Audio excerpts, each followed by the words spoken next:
Welcome, one and all, to the Hard Rock Show. We're back. So far, it's the Three Stooges. We'll see who else gets in here tonight. But we're here, we're back, and it's time to embrace the chaos as per the title of the episode here tonight.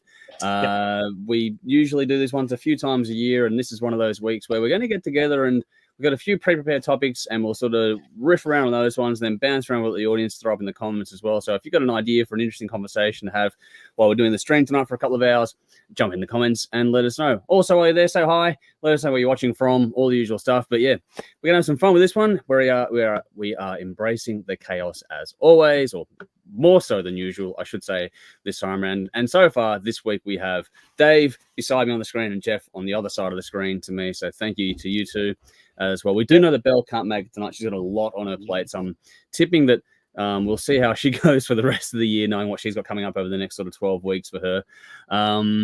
But Conrad may or may not be here. We're not sure yet. We'll see what happens in that regard. But either way, you've got the three of us here, and I'm sure that we'll be more than enough of a handful for you guys out there to have some fun with when there's no structure or order to the episode. Hence chaos. Hence chaos. Yes. So let's see who is here so far. Tough is here. How are we doing? Which is good to see you, buddy. Just found out a cool band called Sniper. It's banging stuff. Don't know that one. Okay, cool. I have to go and check that out. Cat's here. Hey, guys. Missed your faces. Right back at you. We've missed you guys as well. It's my fault we weren't back last week. I've just had a lot on my plate. So we are back. For now, it's the home stretch going from now until the end of the year. So let's have some fun with this one. Terry's here. Hi, guys. Good to see you as well, buddy. Hopefully you are keeping well out there. I don't know why this... Am I here or am I not here? You're here. Okay. You're here. He's not. Yeah, it's weird. I can't pull up. No comment. No comment. Yeah, sorry. Oh, there it is. Hey. Wow, that took like massive lag. Terry. Bizarre. All right, Nicole. Hello, all. Good to see you. Hey, Nicole. Maybe it's because of Facebook versus YouTube thing. I don't know. No, it comes straight away this time. I don't know. Anyway, we're off to a good start. Obviously, it's chaos. Yeah. So that's what it's all about. All right, we're going to do a quick snap poll before we do get into things here tonight. Oh, Tough's gone. You know, you guys look like the different stages of growing a goatee beard. That's actually... Yeah, look, I'm embrace the scruff. I'm just growing. Okay. Yeah, no, there's always some fun to be had. I cut mine off a few weeks ago. Took pictures before and after, as you do. I haven't seen that, so that'll be interesting. I'll have to add you on my new Facebook account, Dave. I'll have to add all of you on my new Facebook. I don't do that shit anymore. I don't think my old one's to the evil. It's back. Yeah. Yes. I don't think my old account's coming back. I think my old account is dead. Which sucks. That's a lot of years gone. All right. Anyway, snap poll. Let's have some fun with this one. We'll have a bit of a chat around this one before we get into the actual designated topics to get into tonight. Yeah. But our next season of King of the Riff, we determine these things with the help of our Patreon audience. So on that note, let me go back to the banners here and go, if you want to jump involved, check out the Patreon page. So that's how we do things here.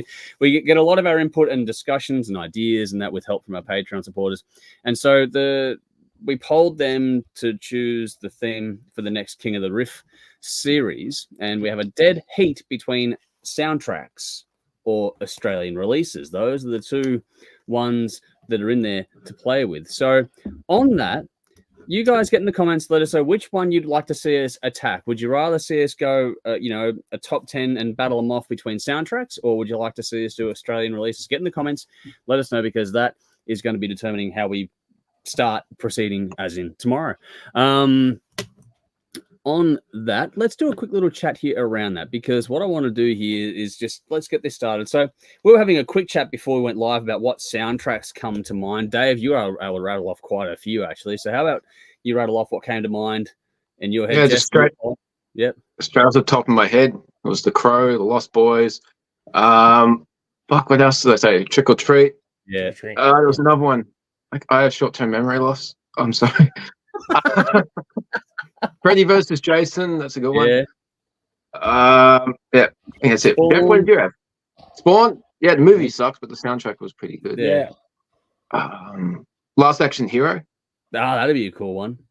Yeah. I had Twister on my list because there's Van Halen on there. Twister. Dang, that song, Humans Being, is still one of my favorite Van Halen songs. Yeah. What else? Have you got any more, Jeff? I've gone blank. Well, we mentioned them before, and I said some of the same ones that Dave just said, so I'm not going to repeat them. Did we say Spinal Tap, the movie? You said it before, but not Yeah, not live. Yeah.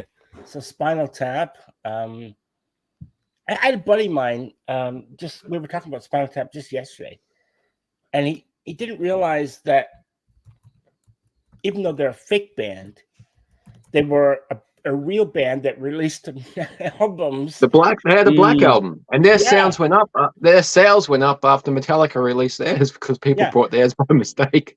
Yeah, because it was just one of those things that obviously some of the music is, I mean, it's camp, right? It's tongue in cheek. Yeah. But they became like a household name. Hey, Stonehenge is fucking fantastic. Yeah. Yeah. So that's got to be there. What else?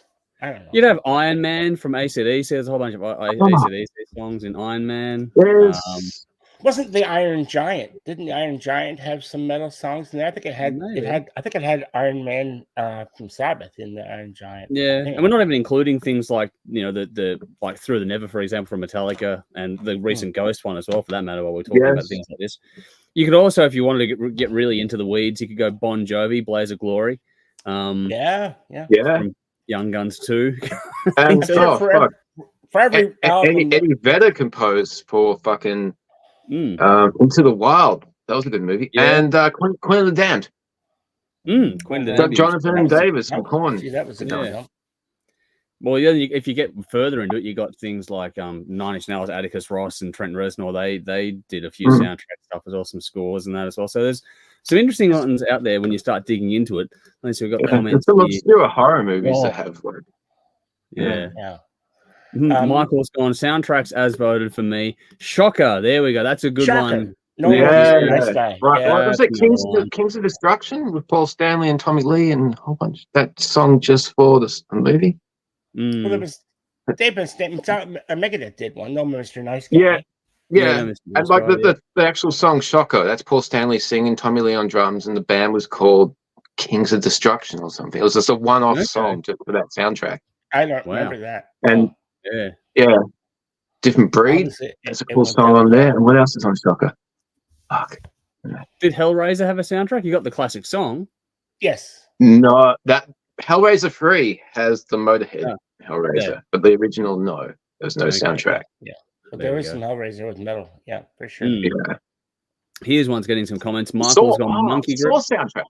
Saw, yeah, okay, that'll be interesting. Yeah. Monkey Grip. Michael's gone Monkey Grip, and Kat's replied, "Yeah, Michael, Monkey Grip. What a throwback, old Easy Rider." So there we go. Jolie's here. She's gone. Hi guys, sorry she's late. No, it's good to have you here. She's gone. Soundtracks is my vote. Late delay. So there we go. We've got 2 people voting for soundtracks. Let's flip the coin and go to Aussie releases. What? I think we could all be pretty safe in saying artists like AC/DC, Back in Black would probably definitely make the top 10 for the audience poll. I think that's a pretty safe bet. But what else comes to mind, Jeff, when we talk about what do you think would make an audience choice top 10 for Australian releases? Interesting. I mean, there's so many. Fuck. I mean, somebody's going to go Cold Chisel. You could fucking go Skyhooks. I mean, there's so much classic rock in the 70s. But what about the newer stuff like fucking Carmeria? And fuck, I definitely put my hand up for them. Jeez. It's funny because someone already jumped in. No Exit the Angels by Cat. I was thinking the Angels are going to get a shout out. The Angels definitely get a shout out. I don't know. There's just a lot. Hey, just an idea. Can we augment if the Aussie releases get through? Can we like do 5 classics and 5 new ones? We could somehow structure it old versus new. Oh, we're going to do it over 7 weeks, so we could do it in a top 7 of each side kind of thing. We'll see how the poll comes through. Something to do. Yeah, like the 90 versus 92.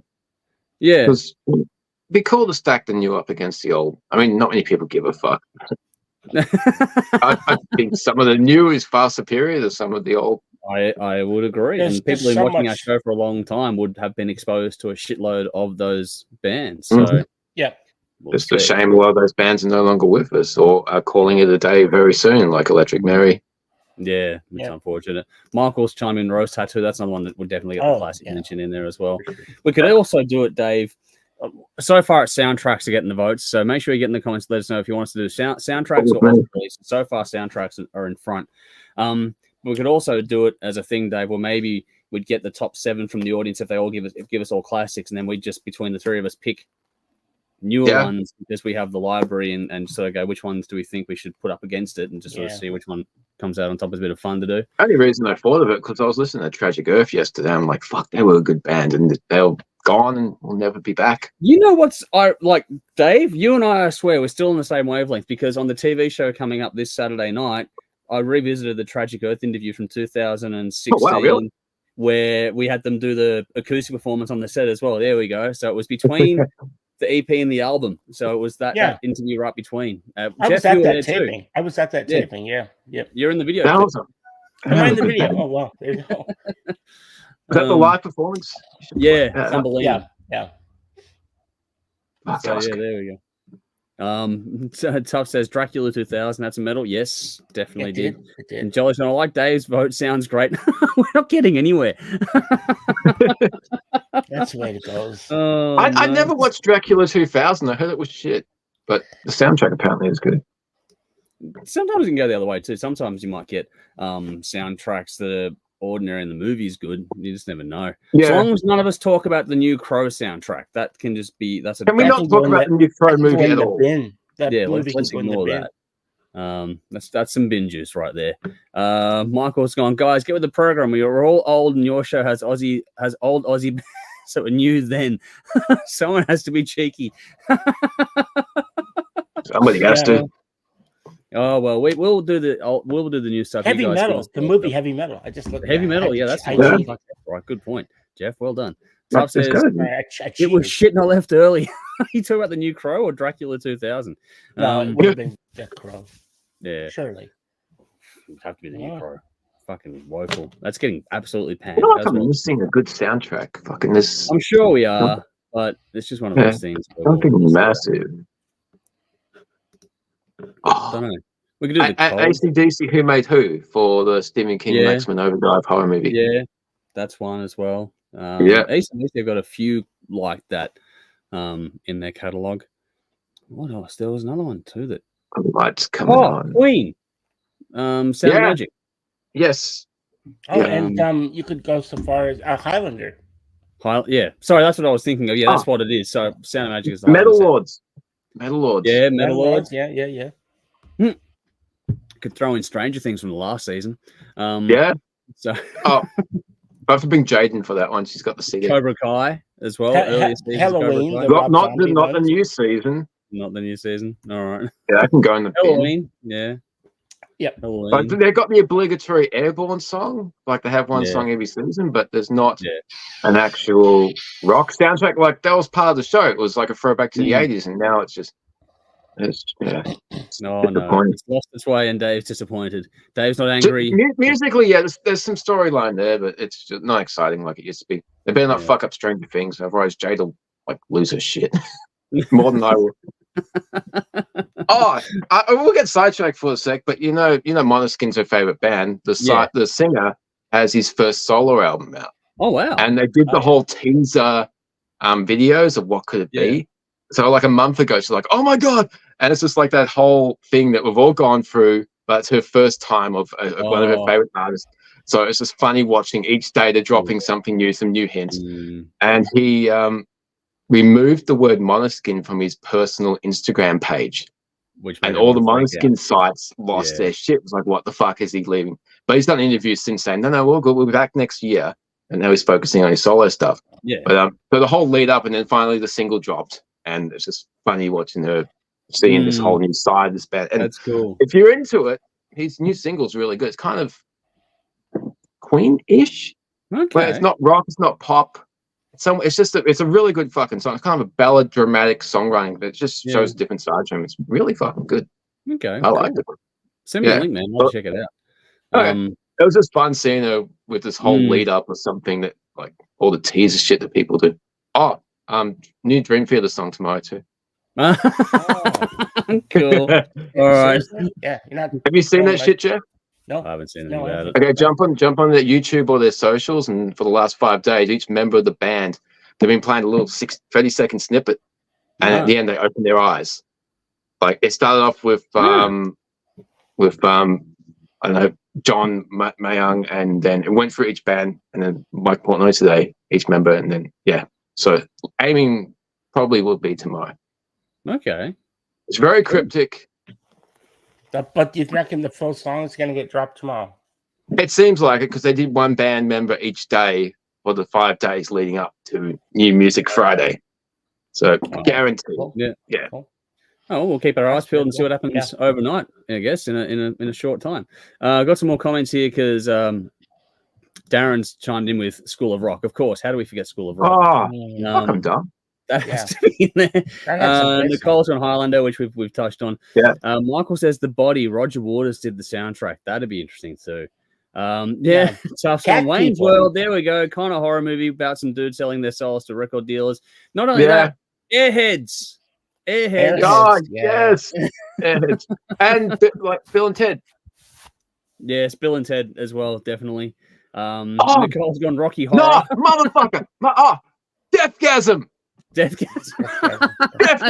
Yes, yeah. Fuck, yes. Have you seen that, dude? No, not yet. Motherfucker. They're making number 2. Come on. Wow. Okay. There we go. Come on. Zombies get killed with anal beads. You can't get better than that. I've seen Hero-gasm on The Boys. That's a different thing entirely. Jesus. That was ouchie. Yeah. Nicole, War of the Worlds. We've done that one to death. That won't go well again. Not the disco shit. There, here we go. Cat, Lost Boys for me. Point Break from Jolly. Another one. Cool. Yeah, Point Break. Love Lost Boys. Lots of love there for that people. one. Michael's here. Hey all. And Scott. Good to see you, Michael. Scott's one here. Rockstar had an awesome soundtrack. It did too. Yes. Rockstar had a really good soundtrack. When we did that lockdown watch along thing, that was pretty cool for that movie. I didn't join. I was drunk. I didn't join that one. I was too drunk to join the story. Anyway, that's a one. If it's online somewhere, you can go and find that one. All right. While you guys keep letting us know, I think soundtracks might be the winner at this point in time. We'll see what happens because everyone's talking about soundtracks and not the Aussie releases, but we'll see what happens. Okay. We'll get there. Let's move on to our first actual topic that we've designated conversational points tonight. And Jeff, we're going to throw to you to start us off here because you came up with this one. It's a bit of a lengthier one, but let's get into it because the rest of them after this probably get a bit sillier than this one. So let's have the more serious one. What I even wrote down. I got to read it again. What I wrote. Okay. It was deep, man. It was deep. It was deep. You don't even drink, man. No, but I do other things. Okay. So,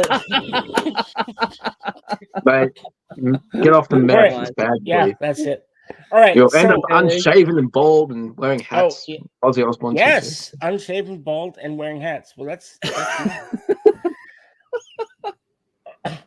all right. So this one was kind of deep because I was actually watching.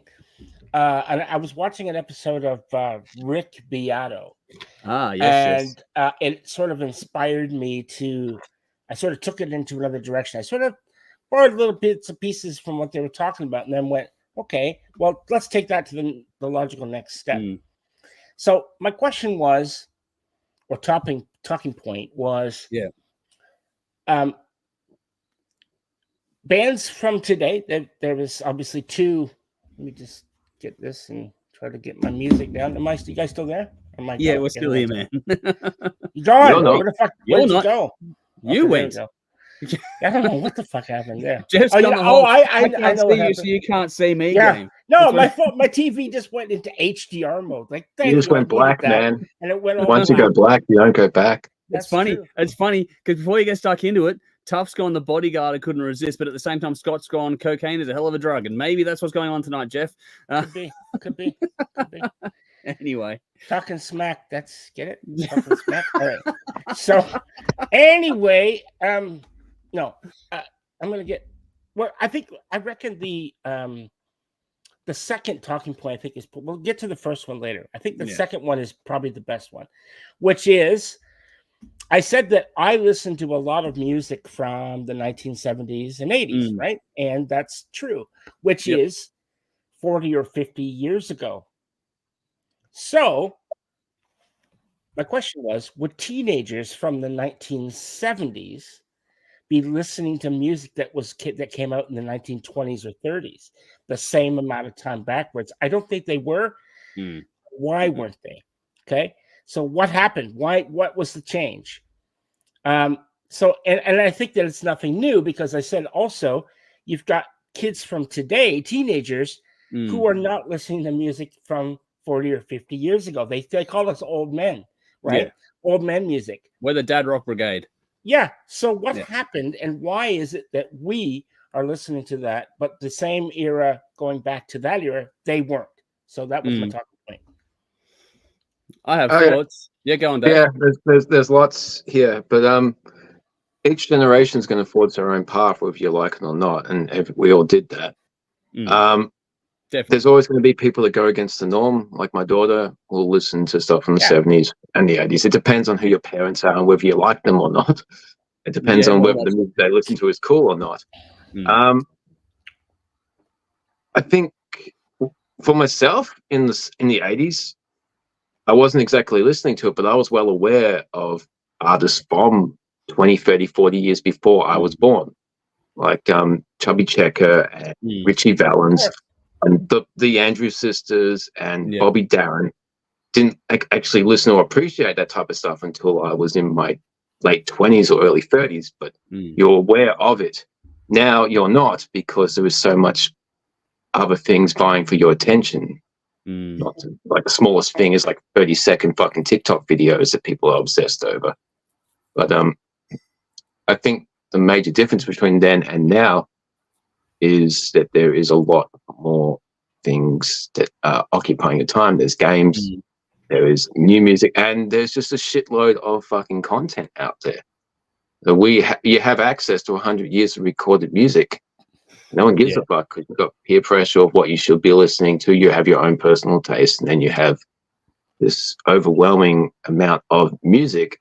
But then you also have your day job, you have school, you have your own personal interest, you have video games, you have TikTok, you have so many other things. So that accounts for the kids from today. Yeah, the majority. There's always people that are going to go against the norm. So, but I think that gets smaller and smaller with each passing decade, and it's just not as important anymore. Okay, but that does answer an interesting point, but it doesn't answer the question of, if you like, now we have all those things you're talking about. We've got so many things vying for our attention. But back in when I was a kid, no, they didn't, and we didn't have that. So we had radio, we had TV with like 13 channels or something on the TV, right? Oh, you were lucky. Didn't have in the 80s. We had 4 channels. Well, in Canada we had like 13. Yeah, no, we had less than that year, man. We had a lot less than that year. Wow. So, but that's what I mean. So the music that I was listening to as a kid, or when I was growing up, and even to this day, I still listen to a lot of the same stuff that I listened to then. I don't think if you went back to the 1970s, why weren't kids then listening to music from the 20s and 30s? I have thoughts on that section. I think Dave's covered the modern stuff. No, I think Dave, you've covered the modern side. I think what we find if I can jump in here on this one. Yeah, of course, that's what's is that I think that what you're referencing relates directly to the advances in technology as time went on. So the people from the 50s, it was a lot harder to hear things from the 20s because recording quality wasn't nearly as good. It wasn't as readily available. You had radio, but that was about it. But no one was really, like, you had the collection of music and that sort of stuff wasn't as common as opposed to sitting around hearing a radio. And then when TV came along, got a bit different as well. But if you think about the advances of technology and how society shifted to move with those advances, that's why now we have such a disparate attention spread, like a shotgun blast. So back then there was none of that available, which is why people wouldn't go back in time. And that's why at a certain point when the technology to listen to it became as accessible as the ability to consume and control what you consume at the time, like remastering for CD and then streaming and everything, all that stuff it's available now. It wasn't so much available then. But even back in the 70s and that, or you wouldn't go back to the 20s as readily because you didn't have those performances as ready to hand. When you got to the 60s to the 70s, mainly to the 70s, when vinyl really kicked off and became a household thing, it was that or the television or the drive-in movies kind of thing. Like there was a much different world back there. So you only had X amount of things to do it, but that was where you found the first real ability to have music as a consumable medium in your home. Albums weren't really starting to get released until really the late 60s, early 70s. Yeah, 45s, if singles. that. Yeah. Do you know what era? The shift from 45 to actual albums only happened in the 60s with prog rock and rock and roll, because Led Zeppelin refused to release singles. In the history of music, what era sold the most albums? Like what decades? I would say I'd say 90s. It was the 80s. 80s. You know why it was the 80s? CDs. Because all the music that was now available on CDs, people went out and bought CDs of the same album they had on LP. They already knew, because CDs. And so all these artists were just all of a sudden raking in lots and more dough in the record company. Yeah. Also, so I think that, go on, Dave. But like the major shift between the 20s and the 70s, the 50s, and that's a cultural change because you have the birth of the teenager. You got the birth of rock and roll, you got fast cars, you got drive-ins, you got this whole teenage culture which you didn't have in the 40s. So you're breaking away from what happened also before. Post World War II. That's the first real generation of teenagers post World War II when you think about it as well. Yeah, and you read about all these bios of all the classic rock singers from UK. They're playing in old bombed out blocks of that. Yeah, so you don't want to think about the past. You're going for what's new and what I can create going forward. Whereas now we have all the history at the touch of a button, so you're more inclined to go backwards. But then it was more about moving forward. Yeah, I think also the reason why people are more closer to our generations on the show now, why we still consume music at such a scale from back then, is because music at the time of us all growing up, it was much more foundational to the soundtrack of your life kind of thing. So you still go back and listen to those times, because for us, that was when music was still a really pivotal part of the world. It is still pivotal, but not nearly to the same level. To the degree it is. All the distractions you have these days. So you'll always, people of our ilk will go back to those times because that was all you had. Like we didn't have phones, didn't have internet, didn't have all those things. There was only, and again, you could be the only fan of Kiss in the school, but you knew there was a million motherfuckers out there around the world. It was the same as you. Whereas you can just jump on the internet and connect with anyone you want to, but through this band, that was your gateway to the world where you hated everybody else. Jeff also mentioned a point there too, word of mouth. It used to be cool to find the next big band. You wanted to try and impress your friends with the next thing you found. That's gone by. You bring in the CD or an album. I got it first, motherfucker. Mixtapes, those things. Mixtapes, yeah, exactly. Yeah. Music and like a playlist is value. It's lost its value because it's so plentiful, right? Music's lost its value.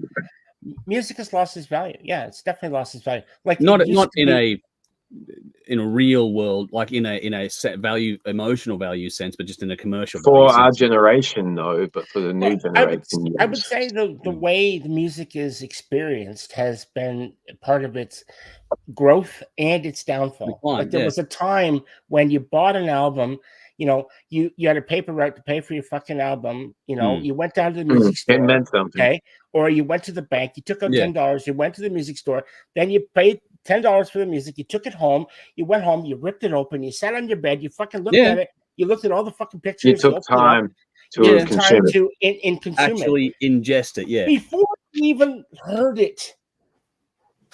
That's not done anymore because we can't do that before we hear it. We can read about something, go, that sounds cool, I want to get that. And then you go, oh, there's a new album out. You've got it. The thing is, the drip feed used to work back then. You can't drip feed anymore because you've got so much competition for your attention. Whereas drip feeding through magazines, through TV, it's the same. You go back to video killed the radio star kind of thing, and all those, and it just sort of that progression has just gone on and on. So streaming has killed the album, and all that sort of like all those conversations that are constantly going round and round and round. That's kind of where all that sort of ties into the conversation. So I don't know if we're really answering the question, but I think we're sort of getting there. Certainly getting points, but you make a great point, Andrew, about it's just, video. Different generations do things differently. Yeah, that's just true. But so that begs the question: is are we at peak? Are we at peak? We peaked 20 fucking years ago. No. I know, but what's going to come next? Because What else is you just Dude, get do you know downloaded what's into your coming brain? next? You know what's coming next? AI. I was waiting for that. It's already here. I'm saying, Yeah, but do you know what? You can learn an instrument, but you're not going to be fucking I agree. having a successful band. But in regards There's no to reason to consuming do it music, anymore. in regards to consuming music, the only thing I think is left is it's just literally downloaded to your head. It's no longer on your phone. It's no longer from there to earbuds. It literally gets popped into your head. I feel, and it's just a gut feeling, being distantly observant on things. I think we will, because tribalism has always been a part of the human psyche, in my opinion. So I think that what we're finding now is, because we were talking about it very briefly before, that we're all getting off, and I think it's not just us, but wider speaking, like people are getting off of social media now. It's kind of had its at its end phase. Yeah, we're getting off think, social media, but everyone's still consuming their individual streaming services. But I get that. But what's going to happen is, I think social media, quote unquote, is going to almost go back to, like, I think Spotify could almost be a bit more like MySpace and incorporate profiles and have interactions. And I think that things like Discord and that kind of stuff, where you can actually form niche groups and go back to the tribalism impact, where you can actually talk about the actual things that interest you. I think that will be the next evolution in that regard. We'll never get the same heights again. Like Taylor Swift, as much as we don't consume her work, she'll be one of the last great pop stars. Do you know what I mean? There won't be many beyond this point in time. Ghosts have a shot at being maybe the last great arena rock band. Yeah. Do you know what I mean? So that's it. I'm actually surprised they made it. I didn't think it would happen. It's been fucking Foo Fighters and Rammstein are the last stadium bands. There was a vacuum, and they just happened to be around at the time, and they filled it. Yeah. I don't know how much more that vacuum is going to exist in the next decade. So I think that I hate to be the pessimistic one, but I like the whole tribal thing. But I think after 10 years plus of streaming, I think it's all going to be very niche. And there's not enough connection or crossover similarity between two people's interest anymore for any form of tribalism. I think people will. I think it will, because things like Reddit and that are on the rise as well. So and so you get different things in that regard. If you jump on that shit, though, it's just people arguing about your fucking opinions wrong. That's right. It's shifted a bit. That's where the tribalism, the moderation of content is more important than ever before. That's where I think Discord, Reddit, those things have a shot at being a good musical community hub, in the future, kind of thing. I'm not saying it's going to happen for sure, but I think that's where it could potentially go. I just think back to like 70s, 80s, 90s. You would look at your mate's CD tower, and it would very closely mirror yours. There might be one or two differences that you like, they didn't like. Right. But now you look through two different Spotify lists, even if you're best friends, and they're fucking worlds apart. There's not enough similarity. Nobody watches the same TV show. Nobody listens to the same group of bands. I think that diversity is a bad thing. Yeah, and I would argue that at the same time, we have built a community. It is. There's nothing wrong with diversity, but there's not enough similarities between people to have. That's why we don't have fucking stadium bands anymore, because not enough people agree on the same thing. And as soon as one band does get to this level, they get shut down. Make a prediction. I'm going to make a prediction that the mobile phone, which is how we consume music, let's be honest, this is how we get it to us. The mobile phone, within 5 years, maybe a little bit longer, will have been replaced by wearables, like Google Glasses and all that shit, something like that. But it'll be I've heard that one yet. Yeah, I've heard about the prototype Google Glasses, where you just like look at something and it gives you like a Wikipedia history of what you're looking at. Correct. So school and university is obsolete because you just have to wear your glasses and look at something. Yeah. Between that and like a watch for an interface as well. Whereas ultimately, what's the fucking point of doing anything? You don't have to learn anything. You have your glasses to look at something, and you automatically have this knowledge. Bone conduction sound, like the headphones, right? Yeah. So imagine glasses that you wear. It's got bone conduction. It's got right here, so you can hear anything that you want instantly. I think and add AI to that. There's no point being a new musician. There's no point learning an instrument. There's no point going to university or studying anything. Everyone being passionate about anything, because it's all just that. It'll all just be fed into your mind with what's already been done.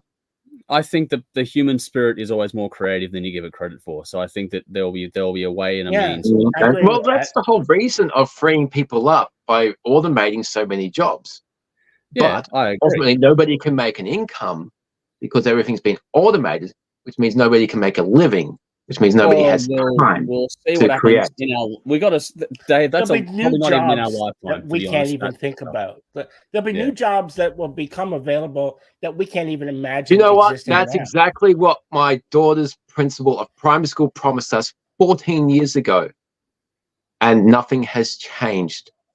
Well, from when we got the spiel, world has changed. when we were looking, the world has changed, and like before Jade started primary school in 2013, the principal said, when our kids grow up, the jobs that they have are not even around. Well, they better hurry the fuck up, because she has 3 or like 5 years before she's finished high school. And while the world has changed, I see more and more jobs getting replaced by machines. I don't see anything replacing new jobs. So you can automate and have all this great technology. All you're doing is making things worse. I agree, but there will be jobs lost in the future because we'll have found. So where are these new jobs? The same thing about automation and farming and like they said exactly in the industrial era. You can't compare 100 years ago to today. No, but they said that about the plow. They said that the plow was going to replace people. The plow, literally. But now we're at the absolute peak. Yeah, everything that's been created has been digitized and is online. Well, maybe this can be automated. We're all fucked. It's all downhill from here. So let the asteroid come and be done. I don't know. Yeah, let's do it. Fucking bring it on. Raise the shot to the asteroid. All right, let's move on because we'll keep doing circle work after this one. Now, let's see what the audience has to say. Yeah, I'm curious. Nicole says, my son listens to rap, but also knows the 80s music too. That's usually from parents influencing things. My son listens to K-pop. Hey, where do I go on? Johnny, hey everyone, good to see you, man. Aussie TV, okay, there's one for the Australian Aussie music. I'm gonna assume there's a vote for that anyway. Jolie's said, in my days in the 70s and early 80s, if I didn't get enough pocket money as a child, I went to the library to get a tape for free. That was something that used to be, I know it still goes for you, Dave, but that's become a social hub of less significance. Library, the advent of the internet, Michael says, I'd wonder whether in the 70s same for kids all over the world or differences at local levels. Some countries no access to the US and UK music, for example. So that accessibility. Interesting point. There is countries that never heard music before, and they're like going straight to Metallica. Yeah, that's like Garish and the Chronicles are playing to people that never heard rock music before, so it's all fresh for them. So we'll see. Who knows? It might become a resurgence point at that point. At access point. Who knows? I don't know. Good old days, yes. We all miss the good old days. Nicole said, that was from Johnny. Nicole said, you can remember when you were where you were when a certain song was released, and that's the biggest thing about for us. Less distractions. Now I forget what we listened to. Now it's a viral topic or a meme or something is the memory versus the song, I guess, for us. Vinny's gone, hey, welcome back. Good to see you. Hope you're all well personally. I still enjoy looking for new artists, and THS Tastemakers has really driven that for me. My playlist has changed dramatically. We do our best. We're back to that next week. Don't worry about that. But that is a big part of why we do what we do. This whole conversation really is driving home finding new music, but also supporting Aussie music, obviously, in the context of things. And Johnny's a back-to-back one. Johnny's gone, I'll stick to my CDs. And Nicole's gone, I'm still sticking to my vinyl. There we go. Tough says, I find new metal nearly every day. I can imagine if I owned all those albums would be definitely different from anyone. And that's interesting there. I'm an artist. I sell jack shit work, but I keep on doing it. And that's the thing too, is that people will always be creative, I think. And whatever you like. That's not going to change. No. But how people access it will. And the availability of like AI, as you mentioned earlier, AI art. There's already been some laws passed in the US, basically that states if you've got art and you're selling it, which people do, it has to basically say that this was AI generated. Well, even in the YouTube T's and C's now, when you upload a video, you have to start disclosing if you used AI in it. So it is becoming a thing where people are having to tag. And it will. And it's so important that we do that because otherwise we're just threatening the existence of people's lives. I agree, but at the same time, don't forget there was a whole lot of fear mongering about what auto-tune was going to do to music, and that didn't happen. So we've got to be mindful about not being too fearful at the same time, I think. Well, that's true to an extent. I suppose auto-tune is not in old music, and not everyone uses it. But nowadays, well, look at our buddy Jimmy. We all love Jimmy, and he made that AI video for his music because it was cost effective. It was easy. Just type in a few things, and bang, you might have to edit some stuff out. Yeah. But it was at the end of the day, he did it. He didn't have to hire a crew. Mm. And so I'm just using Jimmy as an example, and I think it's fantastic. I I support think it's a good thing. he It's a does. good entry point for artists as well. Absolutely. And it really is. And it's because when things are more and more expensive and people are charging more and more money to hire a cameraman, an editor, you know, you name it, to get something put out. And then you could just go onto a computer. You don't even have to be on your computer. You could literally be on a friend's computer or a library computer, type in some things, pop in a thumb drive, and it downloads it to your, and you've got it. Yeah. Well, that to me is amazing. It's amazing. It's going to be interesting to see what happens. We are going to keep doing Circle, so I'm just going to keep moving on. Man Family's here. Good to see you. Late in tonight. Good to see you anyway. Socceroos to China one. G'day, or good to see you. Hopefully you keep well. Socceroos. Go the Socceroos, definitely. Vinny says, unfortunately, our technology has surpassed humanity. Hopefully Thanos accepts my invitation. There we go. Thanos was right. Yeah, possibly. Tough says AI art will die down. People want original stuff. We'll see about that. And Tough says, plus it still. No, they don't. No, I don't. I disagree with that. I think that AI is people. We've talked about this before, and I know we keep going on. This is embrace the chaos. AI will produce at some point in the future, probably near future, an artist or a song that will go to #1. People will download it, and they won't give a shit who made it or how they got it. I agree. 100%. The guy I work with produces electronic music, and he's fucking horrified about AI because we're going to be longing for the times of auto-tune because AI is so manipulative and people won't give a shit. And apparently, like the highest streaming person on Spotify through multiple accounts that produces AI music. This one person who's a tech company already is the #1 streamed person on Spotify through 100 different accounts. And that's just going to become more and more common because people don't give a shit. Yeah, that's right. Well, we'll make it our mission statement to try and get people to care again. I agree. I hope we do. But even record companies are jumping on it. They're creating fake artist names. Because I think they're creating shit and they're getting all the money.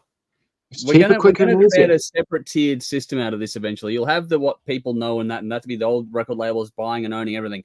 I think under that, it's an opportunity for a real underground to rise again, though, when you think about it. So there will always be opportunities. And I think this is a better chance for that to come about.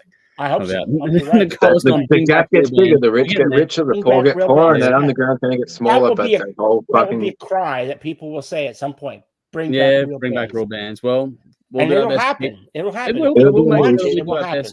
As well. All right, final one. We're going to move on after this. Michael has gone talking about new technology, taking over something that we've gotten used to over the years, and that's new cars now without CD players and only having Bluetooth and/or Android Auto, iPhone AirPlay. I got a new car recently, and one thing I missed from my old car is a CD player. They're all fast disappearing from how we consume music. I only have Blu-ray, Xbox for CDs now in my house. This is going to be interesting. Kind of sad, isn't it? Yeah, my car doesn't have a CD player, and I'm like, fuck.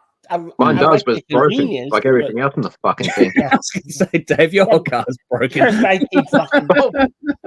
There's no blue tack. Yeah, there's staples, there's tape, but there's no blue tack. So. I know the feeling. No blue tack, Yeah. All right, next topic. I'm going to keep us moving because we've spent 45 minutes now out of 2 hours on that one, which is fine. It's just I want to keep us moving along a bit. All right, let's move on to some fun ones here. My next one, we're going to go next into my territory here, which is name a band for you that has an entire discography that you love. So it can't just be 99%. It's like you got to love every album from that band. I'm pretty sure Dave's got a list, but I think for a lot of us out there, it'll be harder than you think to come up with a band that you know and love each album from beginning to end. Currently, whatever else. Bless you, Jeff. I sneezed. Sorry, I didn't. Yeah, that's all good. Yeah. So let's start a day first. What band or bands in your case has a discography that you love genuinely each album? This was interesting once I started thinking about it, and Metallica goes right up there. Lulu is not officially a Metallica album, but even if it was, I would still say it because I don't hate that album like everybody else does. But yeah, Metallica is definitely up there. Ghost is definitely up there. Wednesday 13. Yep. I want to say Kiss, if you exclude the solo albums, because Peter Chris's album, while I don't hate it, it's not fantastic. But I go back and forth on the Elder. Carnival of Souls is fucking crap. So Kiss is out. Maiden's out because of Virtual 11. I like the X Factor, but Virtual 11's out. Judas Priest can go in because they're fantastic. I would argue not for me. I think there's some albums they missed on for me for Judas Priest. So that's where it comes Priest are good. Thin Lizzy definitely go in there. Nightwish, absolutely go in there. Who else? I think that's basically off the top of my Megadeth had Risk. Megadeth are out.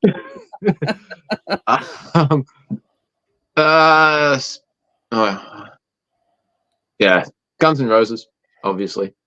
Yeah, we'll go with that. I'll say no. Nope. Yeah. All right, Jeff, how'd you go with this one? I like this as a cool topic. I like this. Well, Dream Theater, they're on there because there's not. Wow. They would have been except for the Astonishing. But I think it's not a great album, but I don't hate it. You know, I do. I binned it. Yeah, look, I will even go so far as to say Virtual 11 from Iron Maiden. There's a couple songs in there that I like. I like Future Real. I like the Cleanser. Songs, the whole album. I know. I don't love it, but I can't say that it's. I like Klansman when Dickinson's doing it at Rock in Rio. Yeah. But I like that's a good song. The album, the original studio album. Yeah. Studio album. Yeah. I like the X Factor. I'll fight for that album, but Virtually X Factor is a great album. I've said that to Andrew. He doesn't like it. I like it. I like it. I love the X Factor. I get it. I know people don't. The fucking Dark album. Metallica would be not one that I would put on there. No, I would put Metallica out as well. There's a couple albums that I just think, like the last one. Oh, Metallica are fantastic. The latest album, whatever it is, I've listened to it twice, and it's no. That's my therapy album. It's like I like songs off it. 72 Seasons is my therapy album. Love it. Okay, that's cool. I tell you, this is such a hard. I thought about like bands that I really love, like Queensryche. Have I absolutely loved every album? No, I haven't. It's harder than you think when you really break. You got to enjoy every album. Enjoy it, not just tolerate it. Enjoy it. Correct.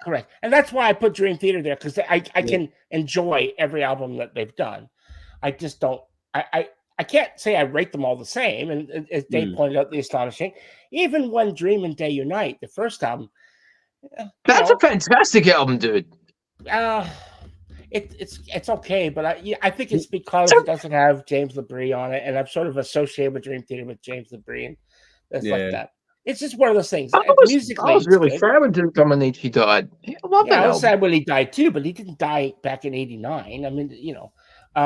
So, a good album. I'm gonna go with. There's some bands that are lesser known. Well, some bands that you guys might not like that much, but I've followed them throughout their career, and I like 99% of their albums. I like all of their albums, but I like some of them better. That's what I'm going to say, because it's hard to say. You can't just do it. It's fucking impossible. Styx. Okay, cool. I'm a big fan of them right from the beginning.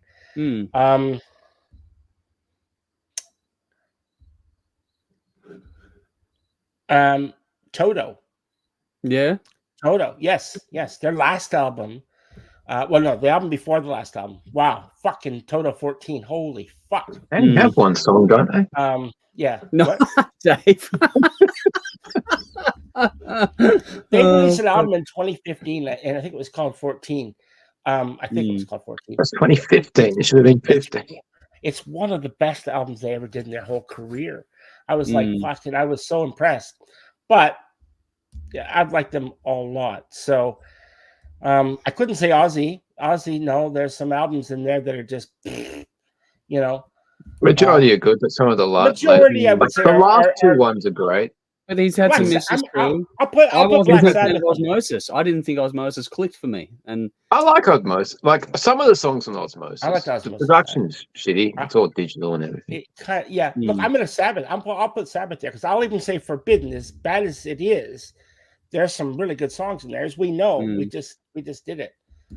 It's not a great album though, but Mm. and I wasn't overly impressed with 13. It was good. I liked it. Good. I liked 13. Yeah. Fuck!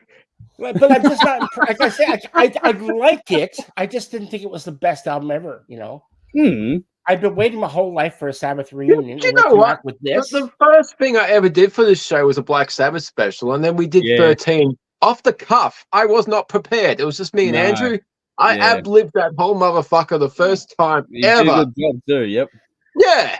I actually got clapped from the fucking audience in the room. Not clap, just clap. I think I can do this shit. That's cool. Yeah, that was in the old studio days as well. Oh, fuck, I'm an old cunt. I can't think of.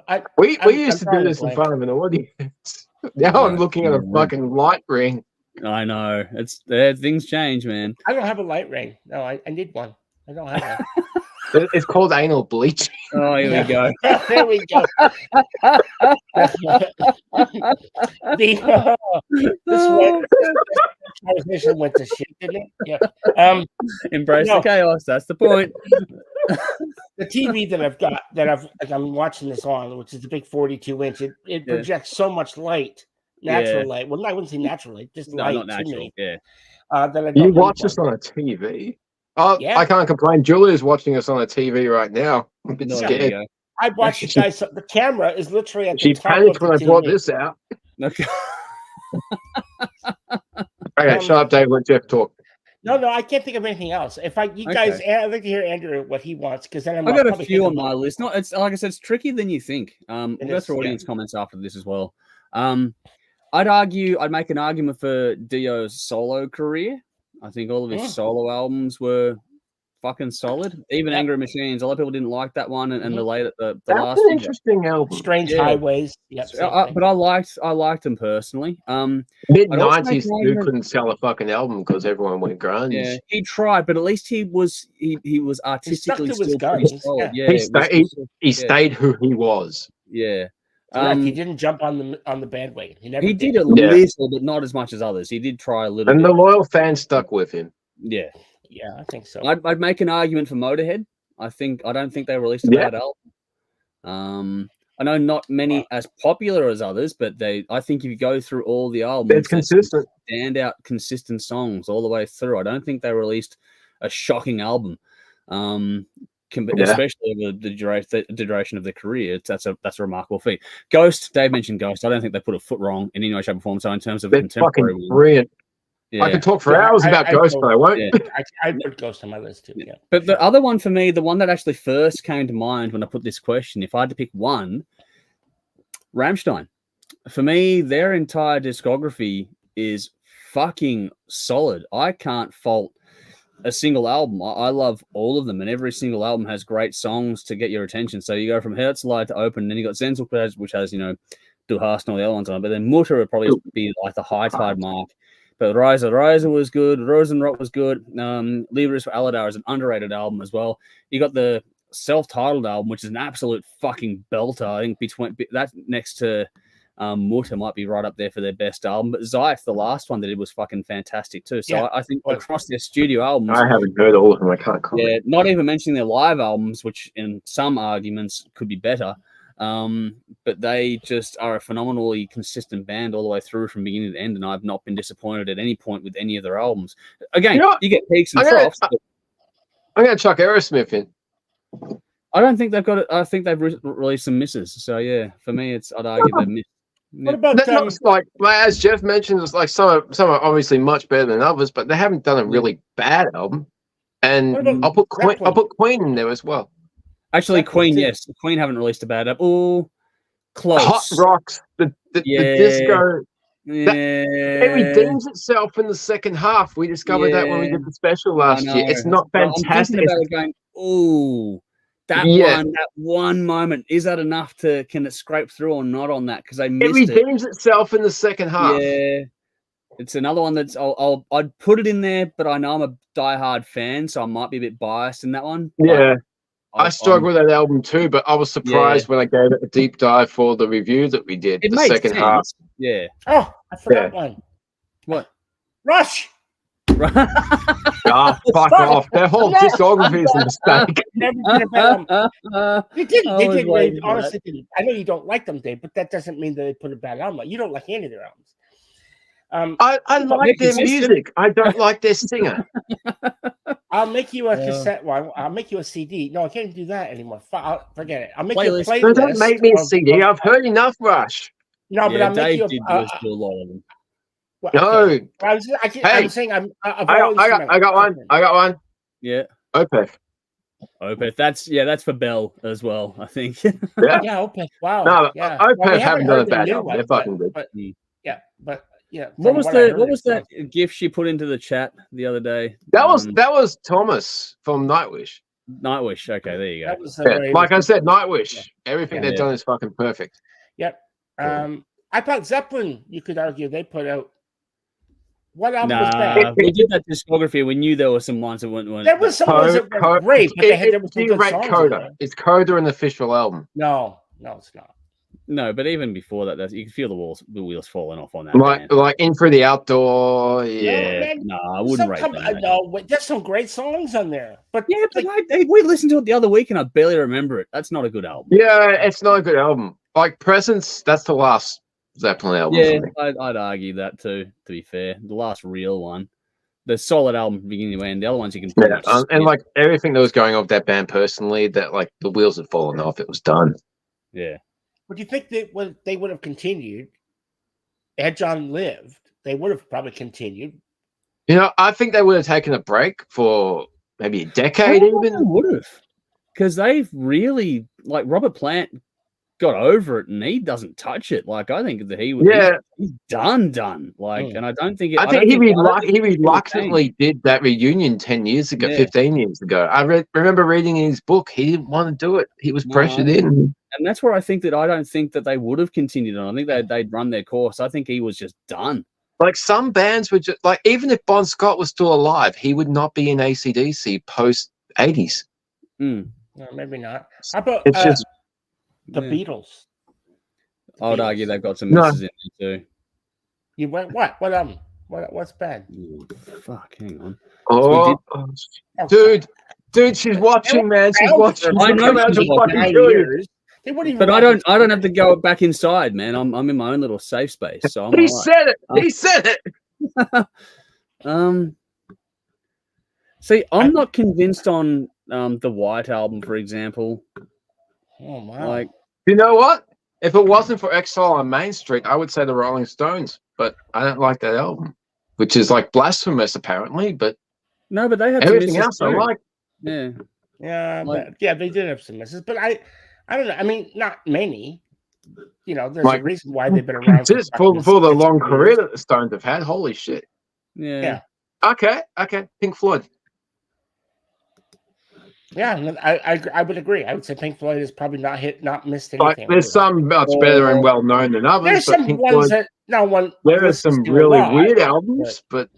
Yeah, see, I would argue that, if you go back into things, as much as Syd Barrett is a great artist, I just warned you she's listening, man. I know, but I'm going to be honest. This is Embrace the Chaos, right? I've been honest, and it never worked out well. You're not in trouble. Me, you'll get in trouble, not you. I've said things about Syd Barrett. It never works out well.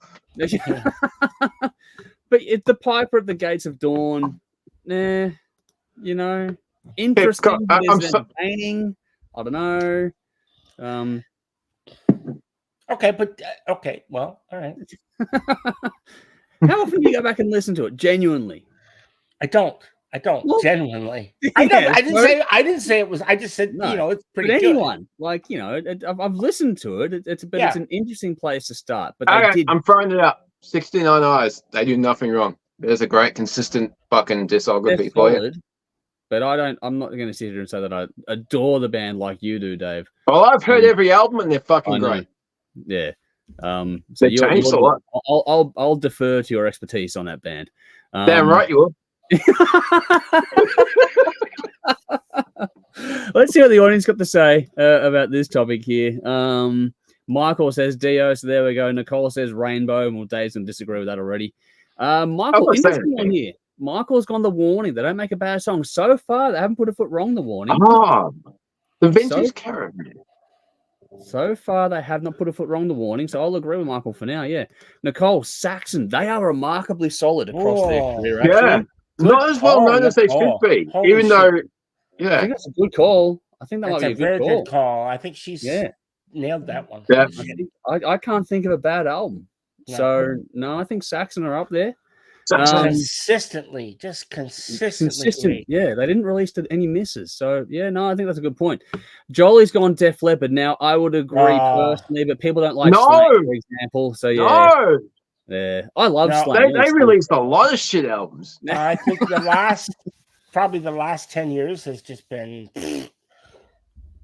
Yeah, the last was okay. Barking. But the self-titled album's okay, and then nothing. Anyway, change a topic here quick. Tough says, if we have to suffer a few years of AI bullshit to find an underground real music scene like Black Sabbath again in the future sang by real people, I say bring it on. Metal is forever. So there we go. There's some words of encouragement for everyone in the future as we go through things. But moving back to this, I'd like to say yeah, but I'm cynical. Time will tell. Michael says, Dave, multiple dipping. I'll go Lynyrd Skynyrd too. Ooh, Lynyrd Skynyrd. Interesting one. Yep. Interesting choice. Because well, look, if you go with classic Lynyrd Skynyrd, if you go with that came out after they're all new people, not so much. But the original. Okay, I'll throw a weird one out that might be hard for non-consistent fans, but The Who. The Mongolian ones. Yeah. No. Like the old, like The Who. No, they're not mine. No way. No. If it was the Mongolian band, I'd say yes. But they've only got a couple albums. But cool. Yeah. No. I couldn't do the Tommy album, man. That did nothing for me. Really? So, wow. No. Come on.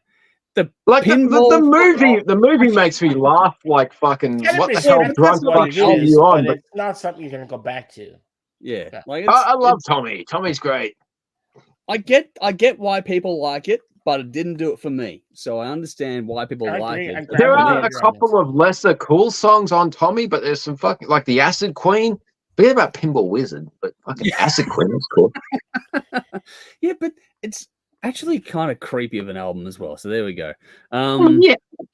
It was a creepy time, dude. Yeah, I know. Vinny's gone. Disturbed, Ghost, Birds of Tokyo, and Powderfinger with my 4 bands where I've enjoyed every single album, single, you name it. Powderfinger, I can't say much about it. I haven't listened to all. They're solid, but I haven't listened to all their stuff. Yeah. Okay. I listened to a lot of Disturbed last year, and last year brought up, Bell, Buy Me a Beer, In Flames. There's a good fucking discography. Yes, there it is. That's the band I was thinking of. Yeah. Yeah, In Flames. Disturbed. I can't. Godsmack. Thinking back to last year, I listened to all the Godsmack albums. They're fucking good. Godsmack are solid. But I find disturbing. Don't do it. Disturbed. Yeah, see, things like Believe aren't the strongest album for me. So Halford's solo albums and Dickinson's solo albums. No, because the Christmas one painful. No, fuck. Forget us in Halford because it's got industrial homo fucking techno shit. The Dickinson one, I'll pay you. Yes. Dickinson, yes. Halford, no, because of that 3, 2, whatever the fucking industrial shit he and did. The Christmas one's pretty horrible too, to be blunt. Oh, God, that's terrible. Yeah, see, so I think Halford had the better individual albums and probably better overall solo career.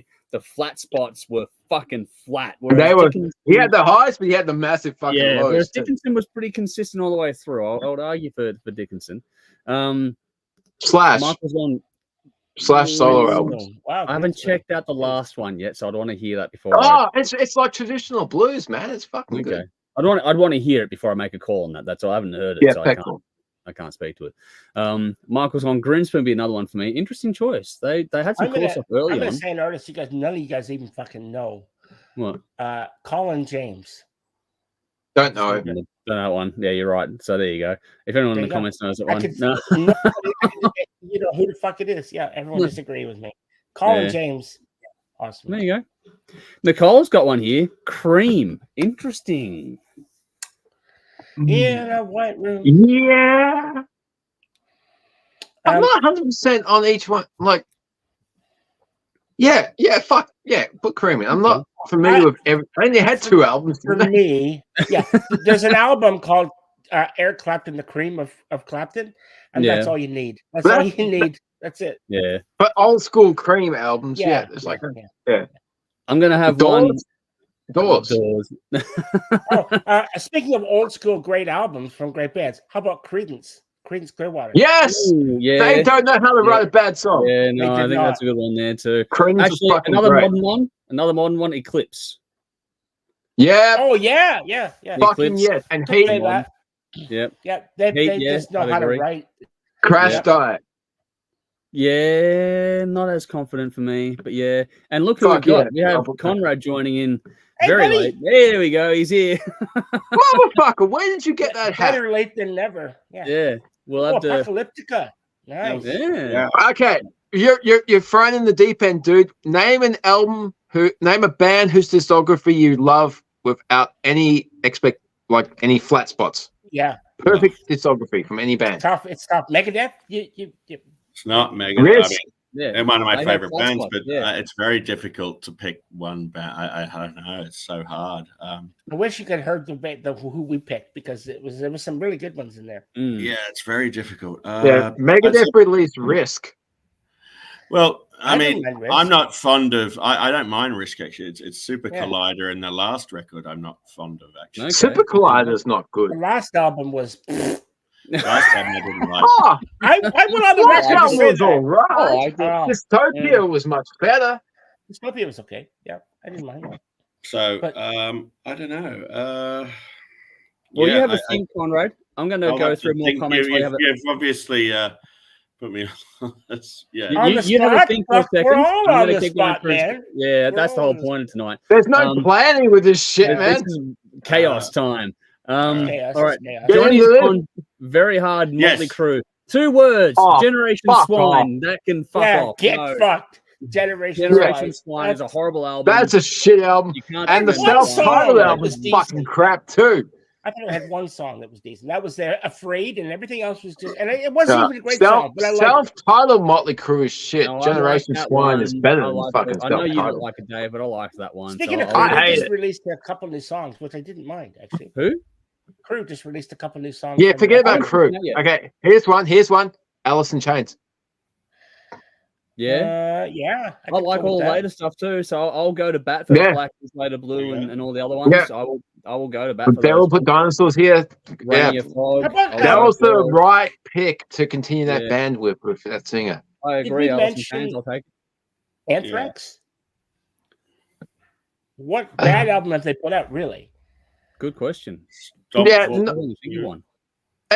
like Stomp 442 and it's not great, but it's not terrible. It's still listenable. Yeah, absolutely. Yeah, it's not terrible. Bush. I think that they qualified. John Bush was good too. It's just sign of the times. It was the fucking 90s. It was grunge, but after Sound of White Noise, it's disappointing they didn't have that level of Sound of White Noise. But Stomp 442 they ever did, in my opinion. But I like Among the Living would be mine, but Sound of White Noise would be a close second. Yeah. Okay. Vinny's gone Audio Slave. I haven't checked out their stuff, so I can't speak to Audio Slave. Yeah, they only did 3 albums? Yeah. Awful band. Yeah. Awful band. I don't think they're awful. Velvet Revolver, 2 albums, both great. I agree. They're fucking great. Except the Joel's gone Van Halen. No, Joel. No. Bad Joel. No, because 3 destroyed everyone. It killed everybody. What was an old Dennis joke? What? David Lee Roth wanted to fuck the woman. Sammy Hagar wanted to marry the woman. And Gary Sharon wanted to be the woman. Yes. But see, I think the album cover Gary's fault, though. He cops unnecessary flack. Perfect album cover because that cannonball hitting that guy in the gut was how we all felt listening to this fucking album. Gut punch. Yeah. But to be fair, like David Lee Roth was the biggest fucking wanker Yes, and some of his shit was hard to listen to. He was brilliant. He was a wanker. He was brilliant. Some of his stuff was really like, what's that song? It was like, tell us how you do. Okay, one break coming up. I cringe every time I hear that fucking thing. Those were the times. Yeah, it was. But look, Dave, as a singer, I think it's great. If Dave is watching now, I'm in trouble, okay? So you've been drinking, haven't you, Dave? Are you kidding? Are you kidding? What gave you away? What gave you away? You've been drinking. I can tell. What do you think this is? Here's an interesting one. Michael has gone Fight, the Halford band Fight. Oh, yes. Yes. Not bad at all. Oh, yeah. Cool. Rob wins. They didn't put many stuff out. You can suck a cock any day. Jolie's gone Firehouse. Interesting choice. Firehouse. Wow. I don't know enough. Can't speak to it. Now, they did have some good albums, though. Yeah. This next comment is going to throw Conrad for a loop because he's going to have zero context for this one, but we will, the rest of us, know. Vinny, of course, this comment comes from Vinny. Next week, retro terrorist, Jeff's anal bleaching in front of a live audience. Yep. Conrad, you feel uncomfortable. Next week, don't worry. Yeah. It's actually more innocent than you think, but it's just fucking funny. Michael has gone Scorpions. Scorpions. No. You're not. However, followed up with Screaming Jets. Now, I might say yes to that. Yeah, go with that. I don't know if I could say only because I've been one of those Screaming Jet fans that have listened to the more popular stuff. So I can't go. I've listened to every album. I've listened to pretty much the discography, and I don't have any issues with it. So yeah, Michael might be right on that one.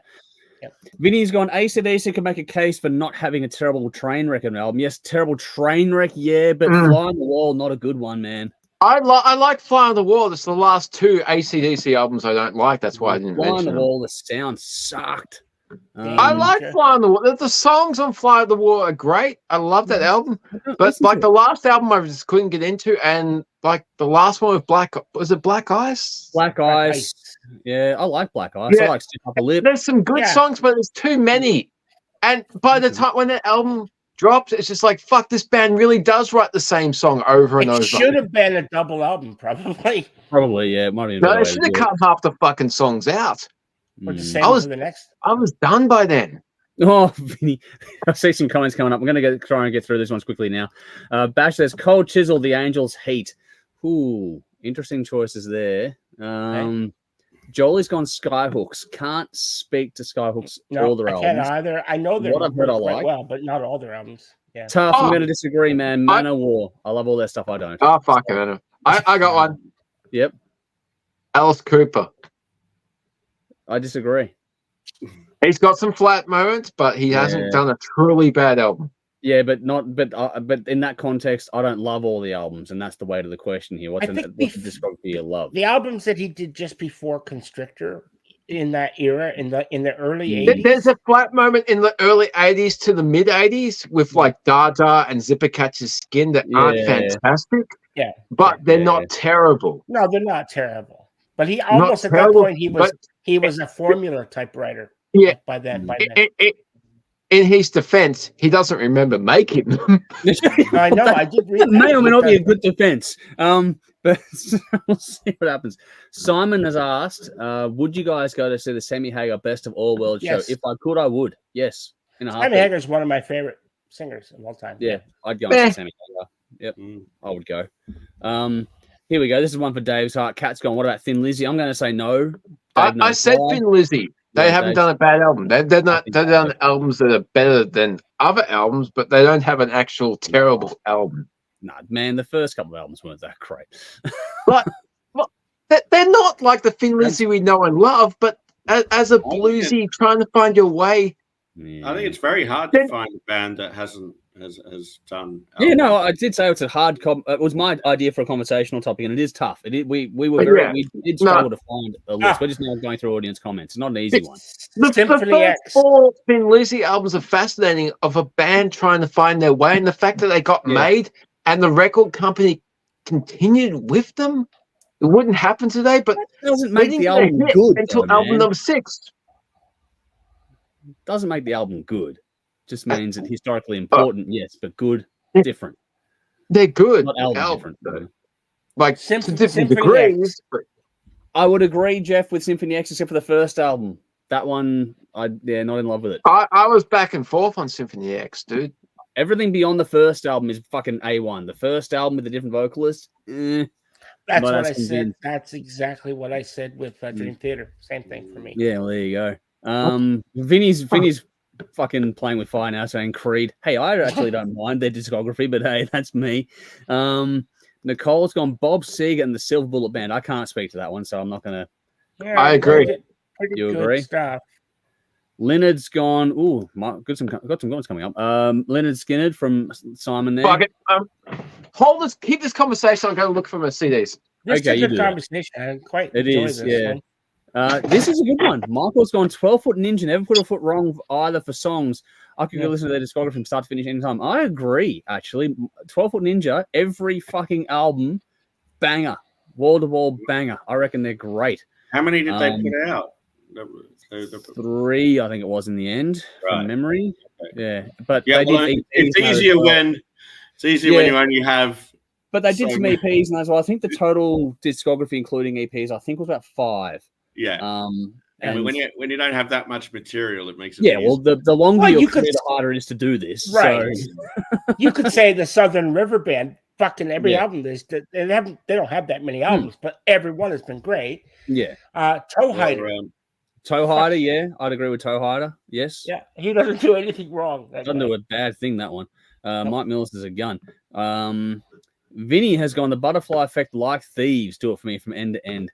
Butterfly Effect have a new one, I think, out or coming out. So I'd want to hear that before I reserve. So I'm reserving judgment. But yeah, they would be up there. Did Priest ever release a Turkey of a record? I don't know. Well, Priest discuss it. I don't like Ripper's stuff. So right. And I think I like the first one, not the second one. Yeah, but but also things like Point of Entry, not the greatest album. Yeah, I don't know Point enough of Entry was Andrew and I went through it. We're going through a discography dive, yeah. So, so they've had some albums that have been a bit. They're not terrible, but not good either. Right. They've had some pretty ordinary moments. Found 3. Well, 2 good, 1 bad, which is sad. Okay, Blind Guardian, never a bad album. Yeah. David Bowie, very changed styles, but was always never released a bad album. Some things I don't like. He went techno for fuck's sake, and I still own that fucking album. Wow. Another band that I adore, but have one shit album, Halloween.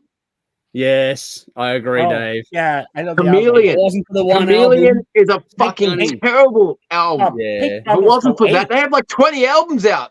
No, Chameleon was the whole thing. Man. Pink Bubbles go ape. Fuck. I could get Pink Bubbles, but Chameleon I couldn't get. Yeah, exactly. Like Pink Bubbles has a couple of redeeming riffs, melodies. The singing's great, but Chameleon is just a fucking bad album. All right, I got another band I just found. Yeah. Fastway. Don't know enough. I can't say. Don't know. I can't comment. They only did like 5 albums. They were all great. Yeah. If you haven't heard all the albums, I'm not going to make it. I can't comment. Hearing them. What do we got here?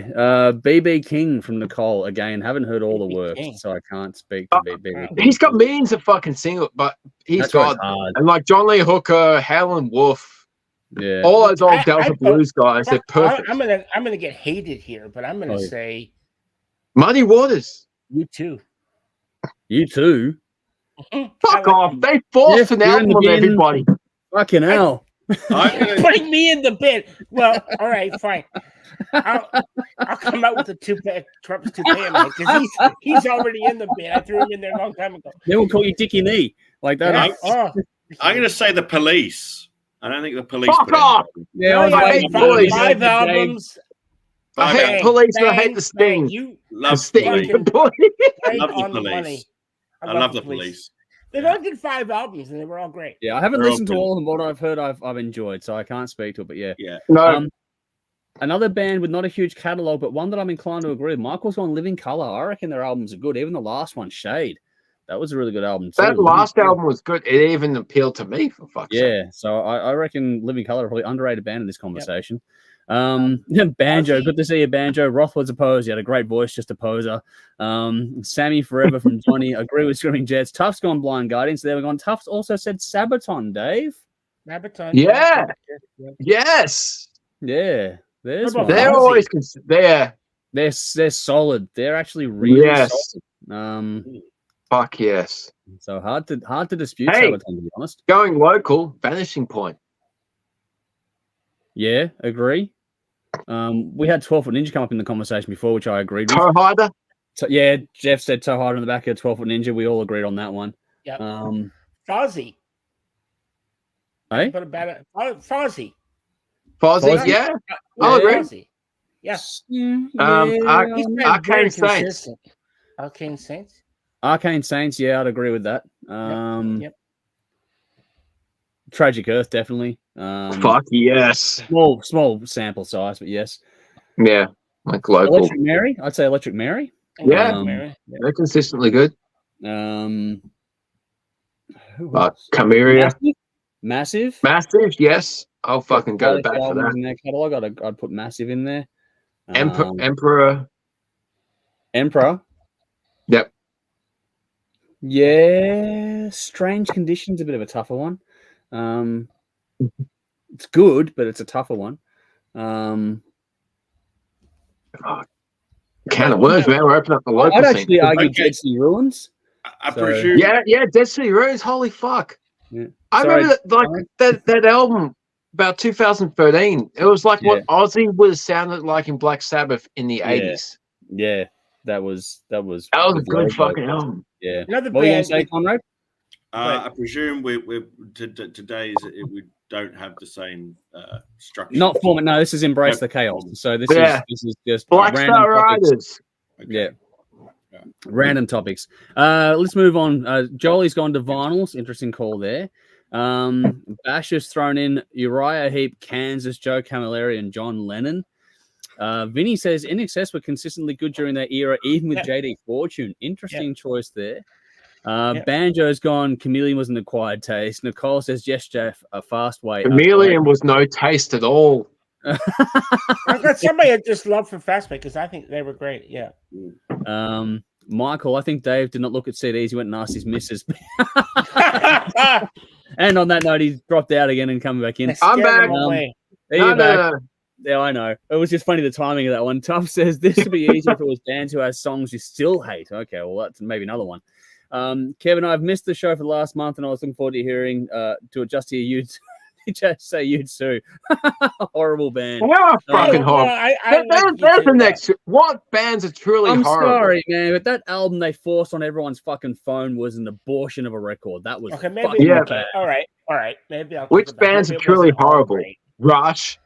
No, you're gonna lose that one, Dave, and you know it. Like, that's just fucking. What's that other shit band we did? Fucking. I can't remember that one. Conrad liked, but I hate it. What's that fucking? Was it? I'm not going to say their name because they're a brilliant band and they don't deserve for you to rip them a new album. That one that has that lyric, "You knock me out like a well-oiled Smith and Wesson." What was that fucking band? What? I can't remember. You knock me out like a well-oiled Smith and Wesson. We did it in the live album battle. Wow. I can't remember that. What was that band? Can't remember that. The German guitarist. He's got a brother, Snekter. Rudy. UFO. Michael. UFO. Yeah, they suck. Yeah, okay. UFO are a brilliant band. UFO are an incredible band. Yeah, I know the one Dave's talking about. Then I understand what he's talking about. Yeah, fucking pedophilia at his fucking worst. Yeah, okay. Nay Obliviscaris. More of an acquired taste for me. Good, but more of an acquired taste. Haven't put anything bad. No, nothing bad. But I don't. Yeah, I can't listen to too much of that. Not going to say I love it all though.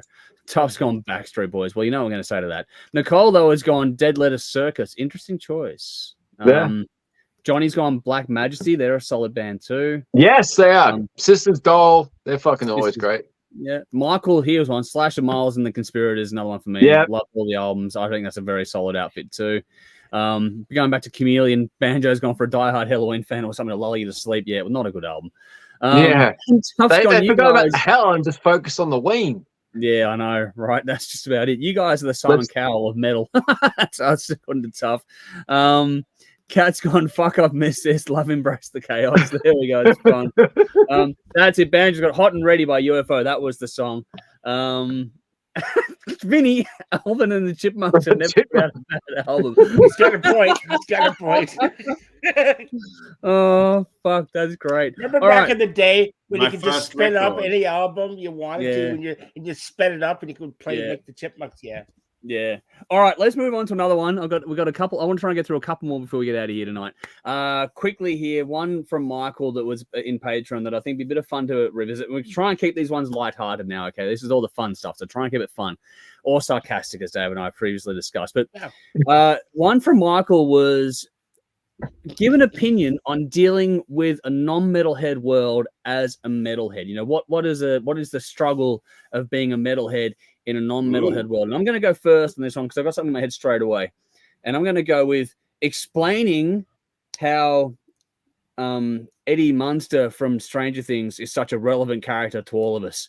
Like, explaining that, because that's like the epitome of everything. That combined with Lemmy going, I was the editor of the school magazine in Airheads, like those two things combined are like, that defines the struggle. Trying to explain why those things are so fucking cool is like the definition of the first world problem of being a metalhead in a non-metal world for mine.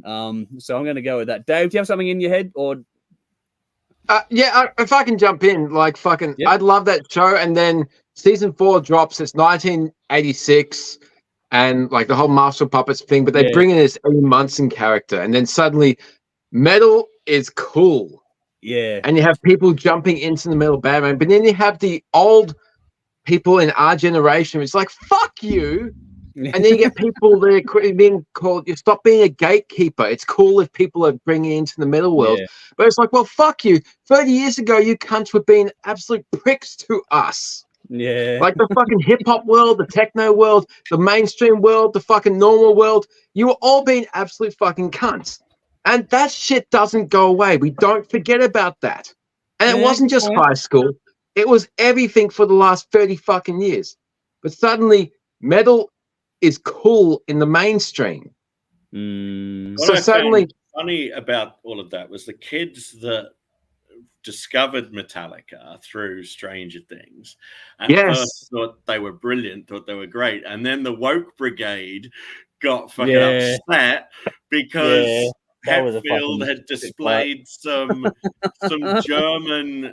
It wasn't Nazi. No, it was just, he did this, and Kirk Hammett responded to that because he's Filipino. He like Hawaiian. Metallica as being, I don't know, non-PC. And Kirk Hammett and like James Hetfield's a hunter. He shot an animal.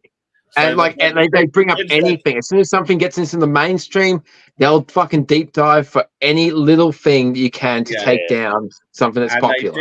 They did. The kids that then discovered them and liked them ended up fucking turning on. It was fascinating because like every other person on social media was covering Master of Puppets. Then a year later, the Beatles dropped their new AI enhanced song.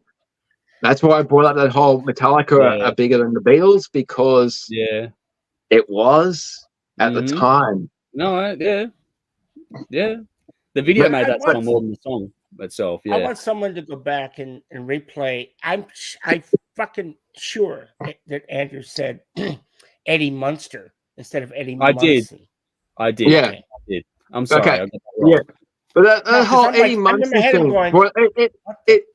I remember posting shit about like, I love this fucking character. This is cool. And if kids are finding the band from this show, then it's fantastic. It brings people into the world of metal.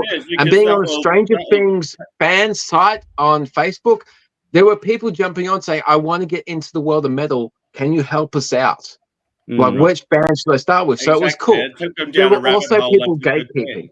If it takes some but young on the other hand, you had people like the shit doesn't go away from 30 years ago when you have. I understand that, but you shouldn't. If young people are trying to explore it, don't cut them off because of something. I know. I agree.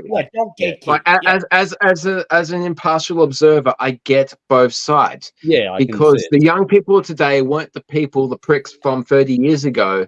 Yeah, that were like, oh, you like Metallica, you're a Satanist, you're going to go to hell, and all this fucking. Oh, listen to this, like hip hop is cool and techno is cool and fucking. Like Informer and Vanilla Ice and everything is fantastic. It used to be called Devil Boy. That was fucking hilarious. But as like 30 years removed, maybe people just didn't like me, regardless of what I was into or not.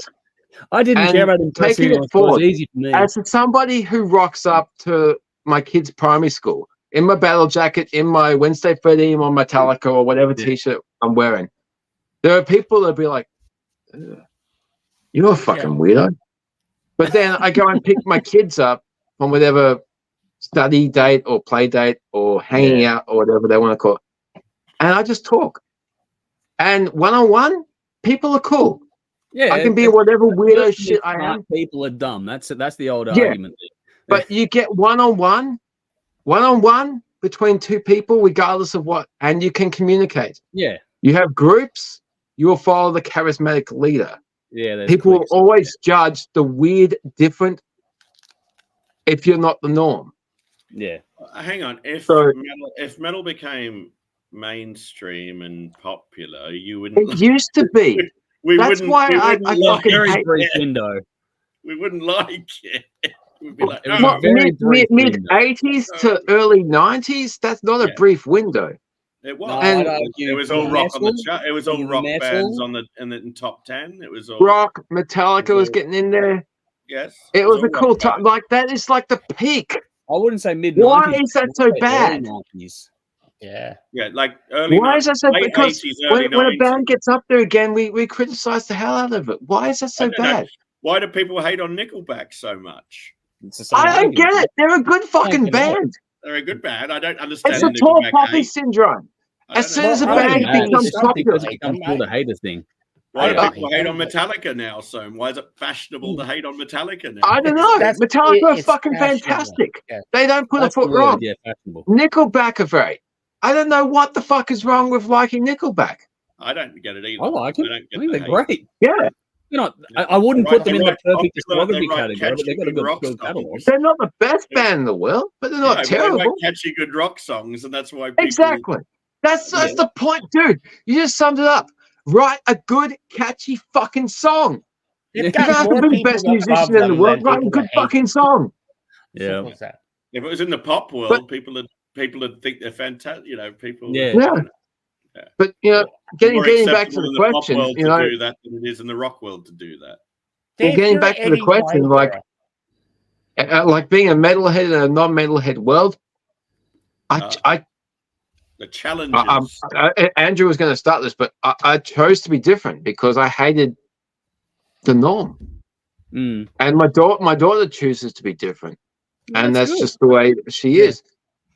But there's always going to be people that want you to conform, but fuck them. We become product of our own. And there. I suppose there are people that can live in both worlds, and that's great.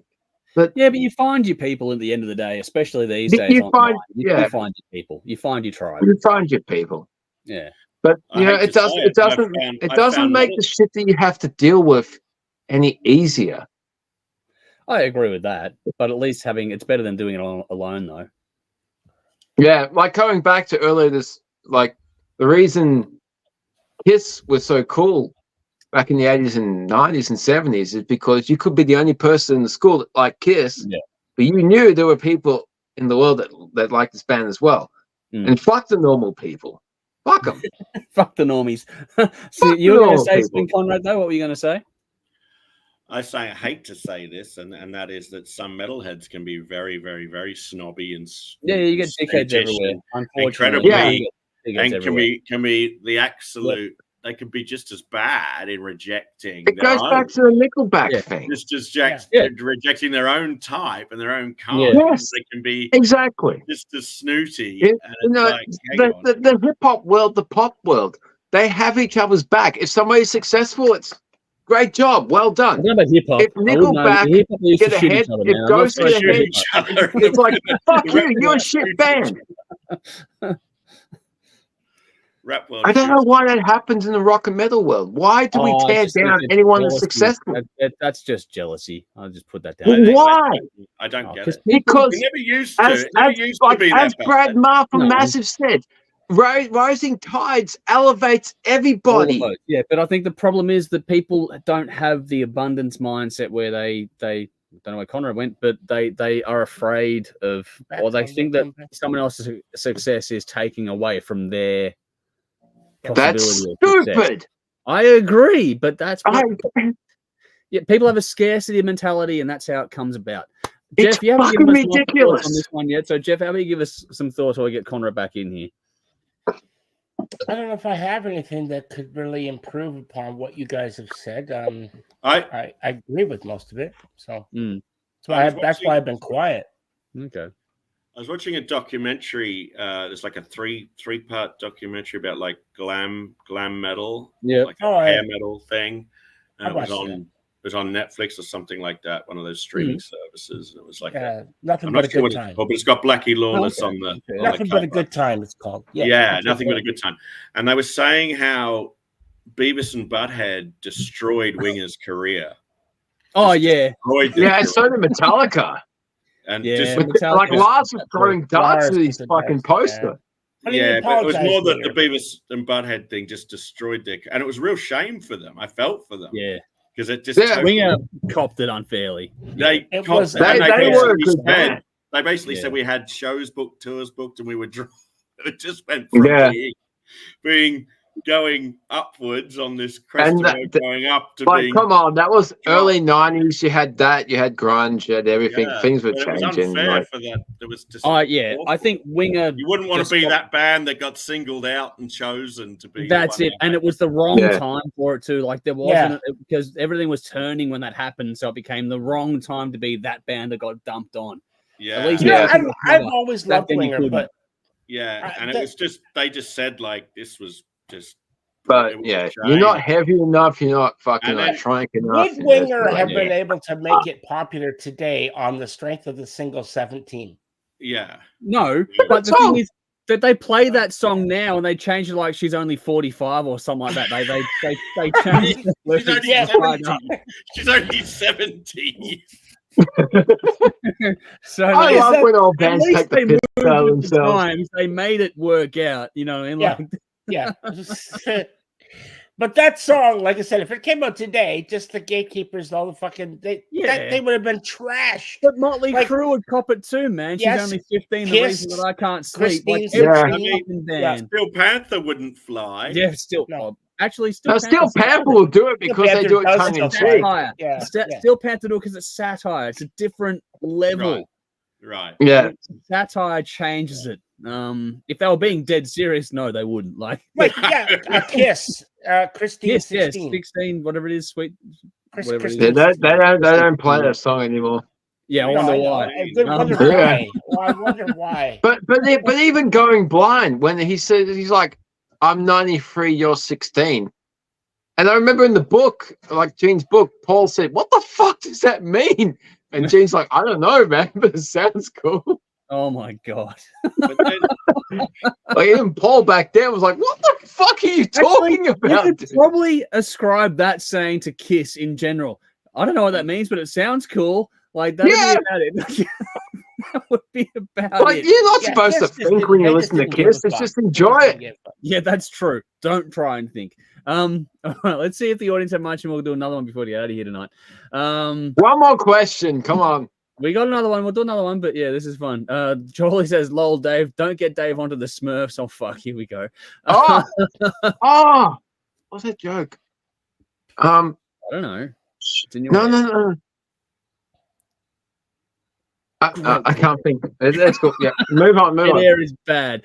Tough says, having to explain what the fuck that is on my shirt since I'm always wearing metal shirts. That's a first world problem for a metalhead in today's world. You know, I really want Cradle of Filth, Jesus is a cunt t-shirt. because I think that's fantastic. So do I. Yeah, I want that. Just so I can And you know look what? at it and Jesus go, is a wow. cunt. Oh, Dave, that's enough. Don't go there. Please don't. Vinny says, for mine, back in the day, we celebrated a bat-sparking public outrage. 35 years later, we were locked down for 2 years. Yeah, Aussie bit the head of a bat. Yeah, 30 years later, we're in lockdown. Oh, fuck. We got soft, dude. Banjo says, covered puppets in 86. Next. There we go. Nicole says, trying to explain why techno makes me angry. That's a good one. Because it's fucking shit. Yeah, that's right. Yeah. Ben says, start with thrash, something mild like DRI or Anthrax. Oh, that's it. Yeah. Dirty rock Guru. Yes. Guru has gone, greetings, rockers across the plane. Greetings, greetings, hat. There we go. So, hello to the hat. He's got a cool hat. I want that hat. That's a very cool hat. It is a cool hat. Where'd you get it, dude? I got it at Bloodstock Festival. Yeah. Oh, here we go. Because you're on the good side of the world. Fuck. Yeah, that's true. Kat says, my son discovered metal from his Xbox games over the years. That's an interesting one. Yeah, but if you want to be a successful band, get on video games and TikTok. That's basically it. Nicole says, I always get, you don't look like a metalhead. That's a good one. So I don't get that, obviously. I've got the ink and I think all of us are pretty safe in that regard. I've had that for 30 fucking years. Like back in high school when I had to wear a uniform, but I had long hair. It's like, oh, you're a hippie faggot. What do you listen to? I like heavy metal. You listen to like Satan music. You're going to go to hell. Eddie Weinbauer. Yeah. Thank you. Banjo says, same with Five Finger Death Punch. Gets a lot of hate for what I have no clue. They're a fun band. They're a good band. Yeah. I listened to all their albums last year too. Here we go. Kevin's gone. Nickelback are great and Rush sucks. What color is the sky in Dave's world? Rush are good musicians. The vocals are fucking crap. Yes. Nickelback are a good band overall. No. Like if Chad Kroeger sung for Rush, I'd be happy. You don't think they got come? They're both Canadian. What's the Canadian, that's the other thing about it. What goes on in Canada, man? I don't know. You produce good musicians, but shit singers. Michael says, talking Metallica. I didn't say that. James LeBray is good. Oh, okay. Now he takes it back. Takes it back. Talking Metallica, they yet to announce their Australian tour if they're going to do so. On King Parrot Post yesterday that they have the biggest announcement of their life as a band, and some coming tomorrow, and some people speculate it could be a support slot for Metallica. I don't think King Parrot is supporting Metallica. No. I'm just going to put that on the record now. Fucking Killswitch Engage support Iron Maiden. King Parrot can support Metallica. Yeah, which means I'm going to get fucking crushed again, which is not cool. I want to see Poppy open up for Metallica. Different audience completely. What, Poppy? From Seinfeld? No. Poppy would be interesting. I might be in Australia when the Metallica, if it happens in March. I'll be back in Australia in March. Like the Metallica room is getting stronger and stronger. Well, which makes me sad and sad because I can't afford fucking concerts. I think it's going to be March, from what I understand. Right, coming back.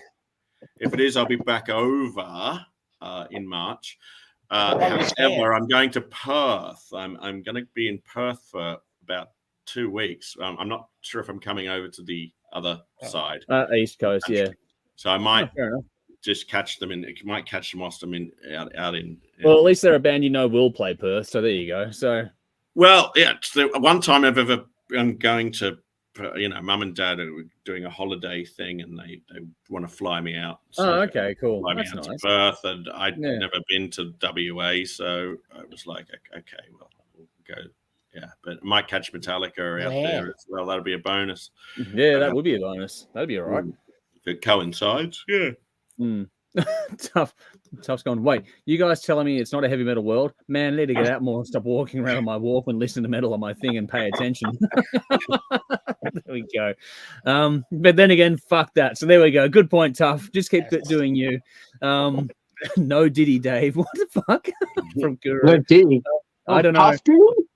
No, I'm not rapping. I hope not. Let's not go there. Vinny says, I'm not sure I agree with Dave. They're all sliding off P. Diddy as well. Speaking, pouring sawdust on any trace of baby oil. Well, yeah, that's true. They're all throwing him under the bus right quick. And Banjo's gone, speaking of glam metal, I have tickets to see Striper in November just for the nostalgia. They apparently put on a great show. Michael Sweet's my mate. He want to talk to me. Yeah, no, Dave, he's not your friend. The brilliant band. Yeah, they're a great band. All right, let's have a fun one here. One more fun one before we wrap up today. And this is an interesting one here from Christopher in our Patreon side of things. And this should be a relatively easy one. I'm going to throw Dave first on this one, but it's a fun one here. What song would you use if you were a professional wrestler to be your theme music as you walked down to the ring? It's a tired, old one, but it's a lot of fun. Don't think we've ever really discussed before. But Dave, we're going to put you on the spot. What song would you choose as your wrestling entry theme? You know what? I would like to say that it would be Epica's cover of the Imperial March, the whole metal symphonic. Cool. That would have been cool. But realistically, it's probably the original Thomas the Tank Engine music. What? What the fuck? What the hell? Oh no!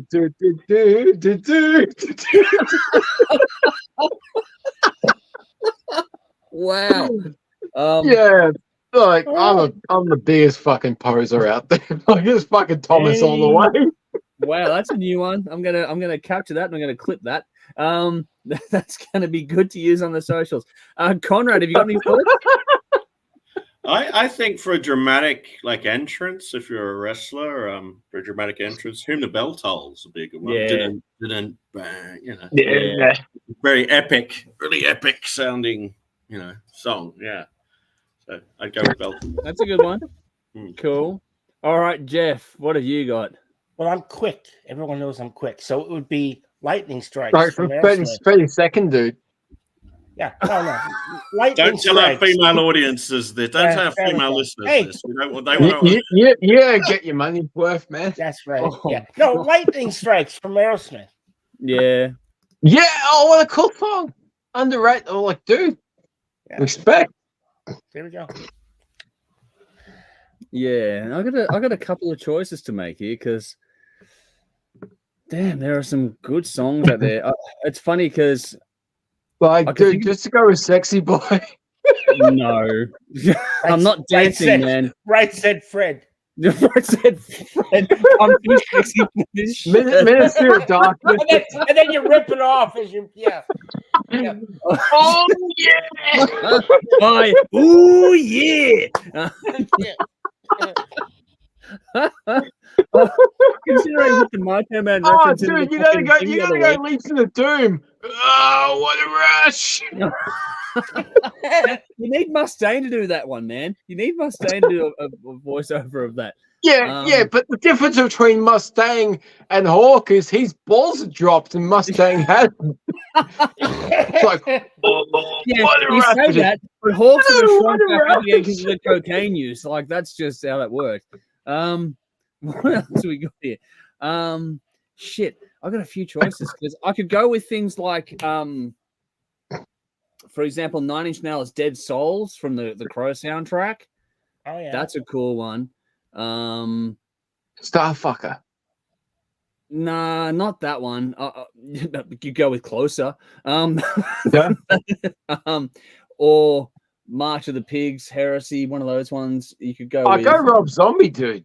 That's what I was thinking about as well, because you go with things like, obviously got Dragula, but other ones too, like body. How about like DNR from Testament? Fuck. Scum of the Earth. Interesting. But you've also got the Sinister Urge has some cool ones too. So House of 1,000 Corpses. Feel So Numb, man. Yes, that would be cool. I was listening to that before we went on. Yeah. Rammstein, some great choices too. If you got like on the more industrial side of things, Rammstein really fit the vibe too. You can pick any song. Yeah, even the Deutschland song that and then that when the riff kicks in that dun dun dun dun, like that'd be a great with the electronic noise over the top of the song Deutschland from Rammstein. That would be fucking cool too. That really gets the blood pumping for me. So there's plenty like that I could go for, because I would have gone with Bells like Conrad did, because that's just an all-time great song. But if I'm going to go the other way, I'd go the industrial side of music and things like that. It'd be pretty cool as well. Yeah, so I'd probably lean into that side of things a bit more for a bit more fun in my world, just to get the blood pumping. Yeah, there's plenty you could do. But yeah.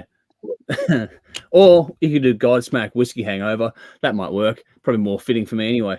So just how it works. What do we got here? Banjo says Kid from Slaughter to Prevail. Interesting. Here we're gonna get some ones here. Tough says Black Wind, Fire and Steel, Manowar. Vinny says Tag Team Demolition's entrance song back in the day was epic. Just quickly, some of us are wrestling fans. What was your favorite wrestling theme song that's been actually used to date? Yeah, the Ultimate Warrior's theme music was cool, but his matches sucked. He was a shit wrestler, so to be blunt. Great theme music, but yeah. I would argue that the Ministry era Undertaker. Yes, fuck, that's a cool song. Cool. I was into the Honky Tonk Man. How can you go from Ministry of Darkness to the fucking Honky Tonk Man? Yeah, I did honestly like that. Let's just go to the Bushwhackers while we're at it, man. Let's just get the Bushwhackers in this. Yeah. I go from the fucking satanic Undertaker era to the fucking Honky Tonk Man. Jimmy, and then the Bushwhackers. I love that whole Elvis thing. It was so fucking, nobody had ever done it. It was so awesome. Yeah, that's true. I'll give that. No! And he would smash over there with his fucking guitar, man. That's Jeff Jarrett, man. Jeff Jarrett did that better. Oh, my baby tonight. There were some good ones. Like even the Gangrel theme music was cool for a while. Yeah, that was cool. Sting using Seek and Destroy was fucking cool too. That was fucking great. That was cool. Yeah. But also even the wall in WCW, whatever that industrial metal fucking thing he was. Yeah, that was cool. Well, it's funny because I know that you guys won't like it, but Vampiro used ICP Take It. That was cool.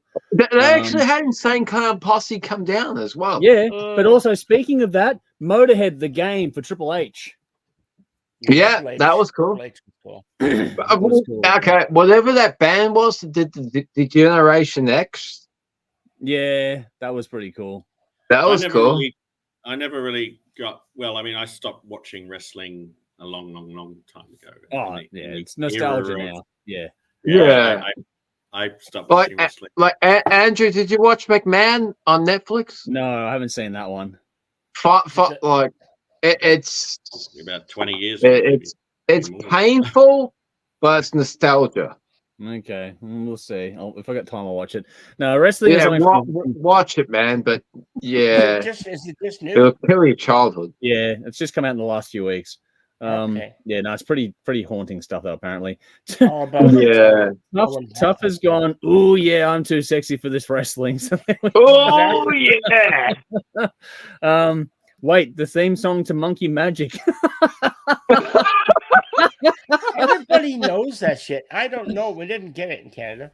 Oh really? No, you never got it. With your 13 channels, you didn't get Monkey Magic. We didn't get it. Sorry, it was on channel. It was on channel 14, and we didn't get it. You were watching the wrong channel. I was watching the wrong channel.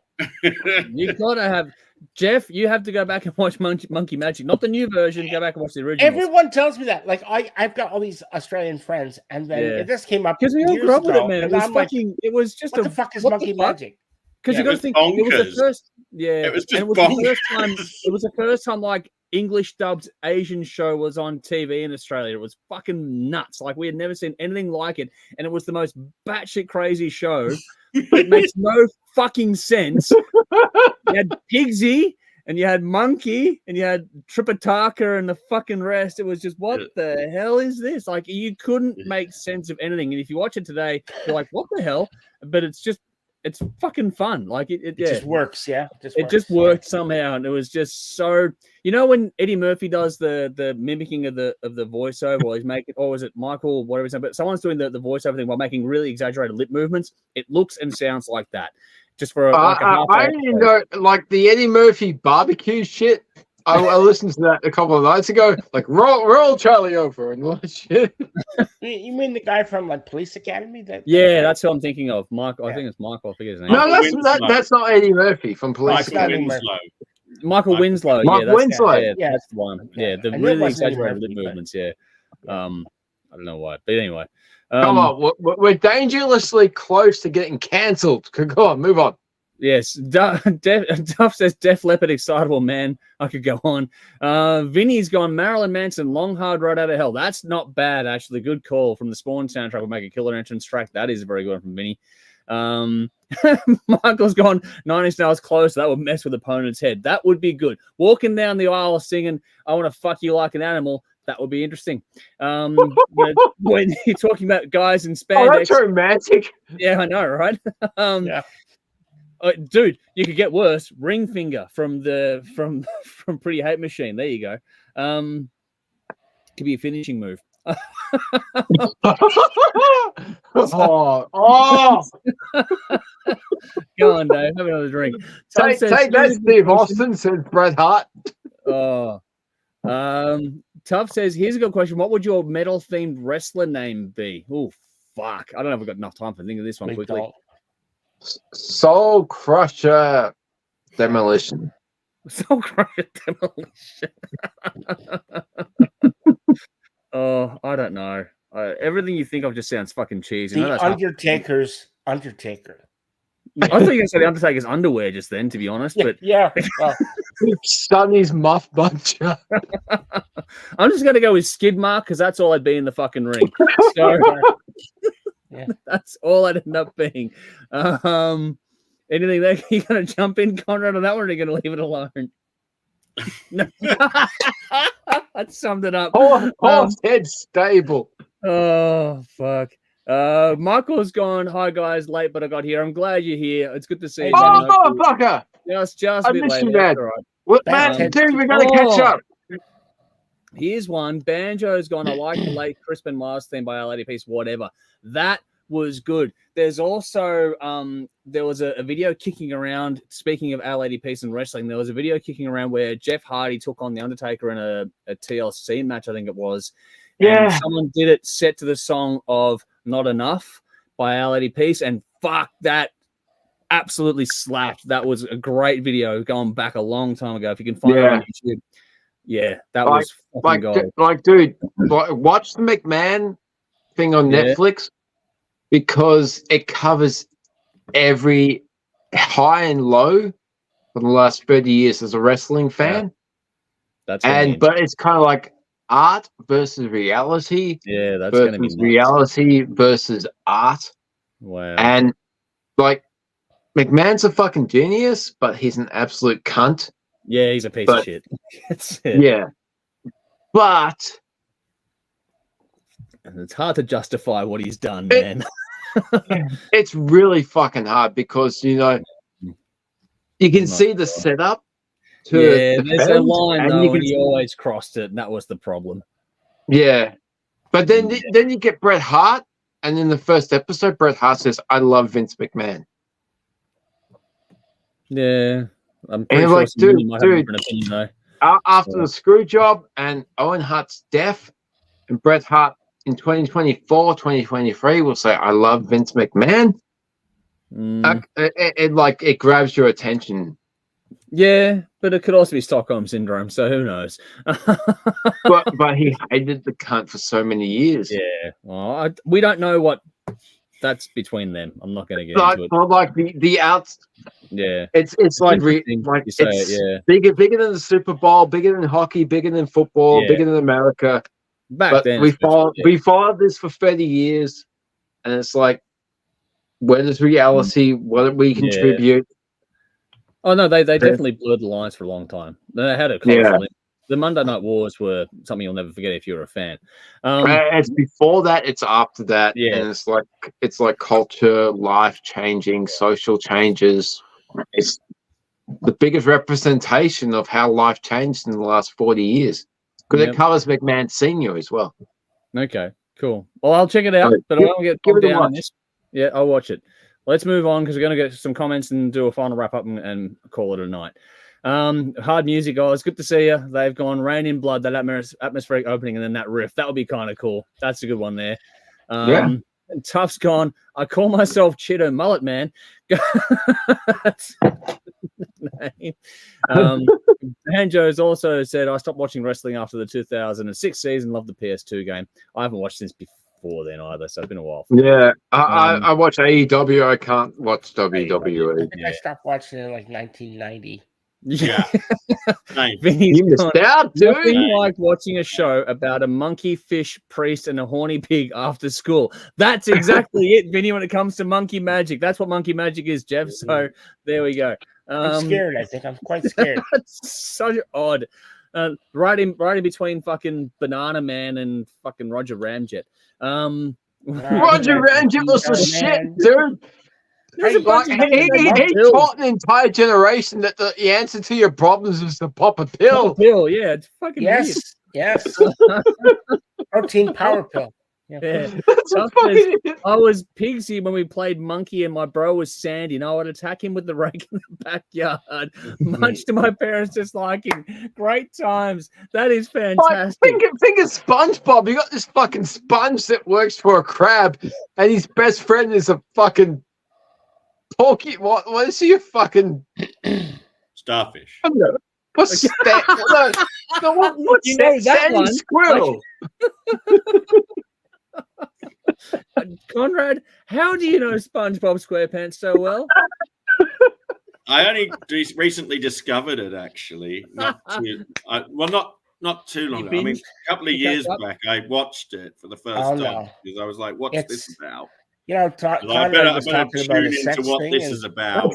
Sandy Squirrel and Patrick the Star. This was Conrad's other half of the, I had sex recently story. So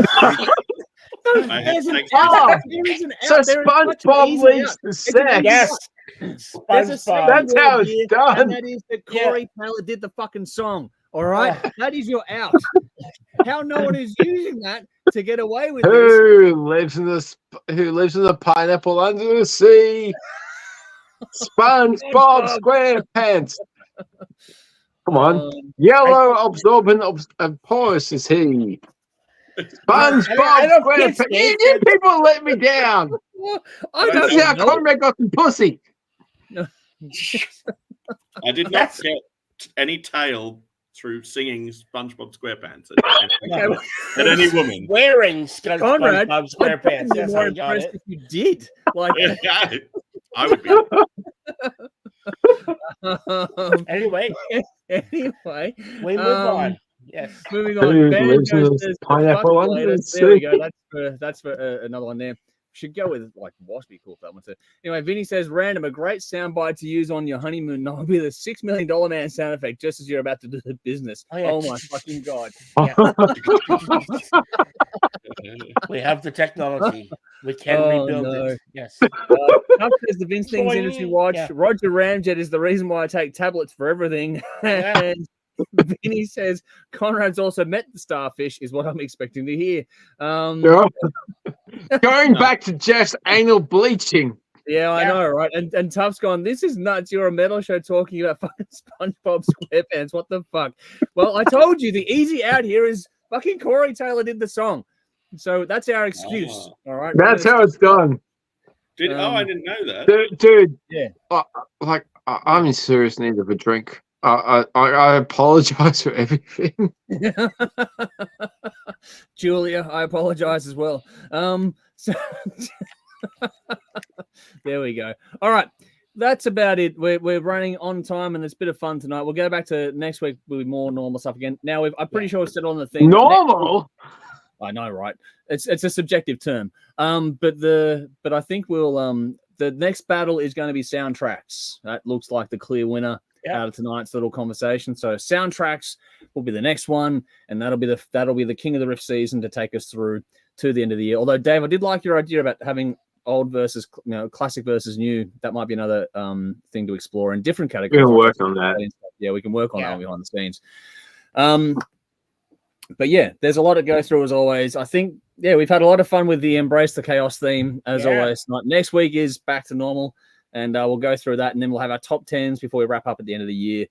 as well. So we've got about 8 weeks to go or something like that now. As you break it down, is what we're thinking about. I can't count. I'm drunk. Yeah, no, I'm not trying to count, but if I've made a little list of 1 + 1 is 2. We're like Barney. I love you. 1 + 1 is 2. 2 + 2 is 3 to 4. Yeah, so for Thursdays, that's out. It's the 10th now, so that makes it 4. Yeah, 10 weeks to go. If we include the 12. Otherwise, 9. Yeah, Halloween. We got a Thursday stream for Halloween, the 31st. So we'll I'm going to be dressed up like a little bitch. I'm glad you got to dress up for that, buddy. Oh, no. Dave. Everybody wear your best makeup and post a picture in Discord. Yeah, jump on Discord. Join the fucking THRS Discord and show us what you're dressed up for as Halloween. Yeah, that's right. Because it's Halloween on Thursday. And we're gonna be Halloween, motherfucker. We should have the best costume win something. No, I can try. All my shit's in Melbourne. That's the problem. I've got nothing to give away at the moment. Everything for we just give them a shout out or something. Yeah, we can do that. You got 2 or 3 weeks. Halloween is coming up. Yes. Embrace the fucking Halloween chaos. Embrace the chaos. Yeah. Well, yeah, that'd be interesting. We'll see what happens. What do you got here? Kat says, don't forget Melbourne peeps. The Shotgun Mistress album launch and audio rain this Saturday night at the Ledbetter Hotel. See you there. That is get down, folks. If you can. I can't work. I know. I can't work. Like life's a cunt. Yeah, it is. It's hard, especially if you're the one that's been a bit shit. Dave's copped it lately. Nicole says, thanks, guys. Needed a giggle. We've been a bit wild tonight, so hopefully had some fun with it. Tuscon, when was this show ever normal? Good question. I don't know the answer to that one. We should finish the singing with the Goodies theme song. Oh, goodies. Goody, yum, yum. Take a little good advice. Wow. Michael's gone old school David on the weekend on Rammstein. There we go. That's cool. I'm happy with that. Mate, you got to make it this fucking weekend, man. I miss you. Hard Music, have you picked your Halloween masks yet? I've got a tub full of shit kicking around, so work it out. Tuff's gone, I've got an Eddie mask. I should wear it. And me too, Tuff. So I should probably I might get on Amazon or Temu or something and find something just cheap and nasty. It's different that I haven't worn yet. Actually, good question. Face paint, dude, to do anything. Dave, you've been with me for a long time now on the show. What was your favorite Halloween episode for TV? Like the first thing that comes to mind, and it kind of reflects on me as a person. But when I said as a Halloween theme that I could go, no, this is Valentine's Day. No, I don't know what's wrong with me. I was thinking of the Halloween episode, like the Valentine's Day episode, where I said, "Welcome to the jungle for the natural ladies." Yes, I remember that. That's not Halloween though. Halloween. I mean, it's got to be something between Wednesday 13, Rob Zombie, and Alice Cooper. Yeah. But, like the 3 of them are just Halloween personified. Yeah. Yeah, you had that. We had you had the Black Sabbath one. That was our first one. That was. I'm really failing at the moment. So please. Instant shutting down. Trying. Oh fuck. But yeah, anyway, we'll get to Halloween in a couple of weeks. That is some stuff coming up. We'll have some fun with that in a couple of weeks. Like, how cool is Halloween? Like, awesome. My daughter's 13, and I'm seriously thinking of letting her watch an R-rated movie. Wow. Because Halloween is fucking great. It's fun. I'll tell you that right now. I do enjoy Halloween quite a lot. But make sure you follow us, folks. Check us out on TV every Thursday night, 10 p.m. local time, Adelaide on Channel 44, 10:30 p.m. Thursday nights on Channel 31 in Melbourne. Saturday nights in Melbourne. Fucking hell. They just celebrated to Channel 31, celebrated their 30th anniversary on TV. Here's a funny thought for you. When you break it down, we've been on community television on Channel 31 for over a third of their lifetime now. So that's something to keep in the back of your head there. Like, the big question is, how are they still on air when we are? I don't know, but we keep getting away with it, so we keep doing it. Bit of a different one tonight, folks. We do throw these ones in randomly here and there to have some fun. So yeah, make sure you get involved. Check us out on Patreon. Check out the live streams next week, obviously as well. But check out everything we do. Got a lot of cool stuff coming up, and if you want to get in touch, email is the best way to do so. Final comments here. Yeah.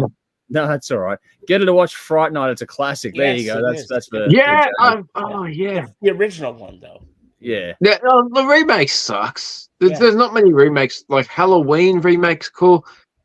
Elm Street remake. Cool. Evil Dead 1 is cool because that's a bit freaky, but Evil Dead 3 is the fun one. Yeah, that's cool.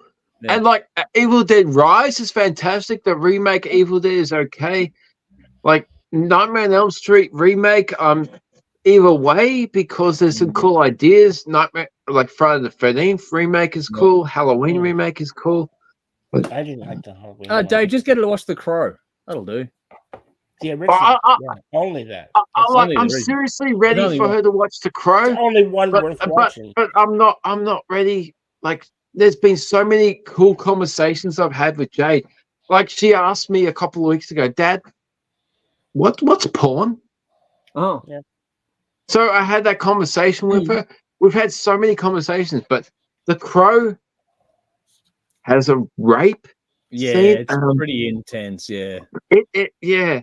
Like the rest of the movie, I know she would love, but I don't know if I can do that conversation yet. Okay, fair enough. Yeah, good point. Good call. But it'll come eventually. Like, anyway, this is getting black. Let's leave this alone. It's getting dark. We'll leave it on the phone note. Tough says, "Killer clowns from outer space." I was scared my mate. She said it. She loves it. Yeah, there we go.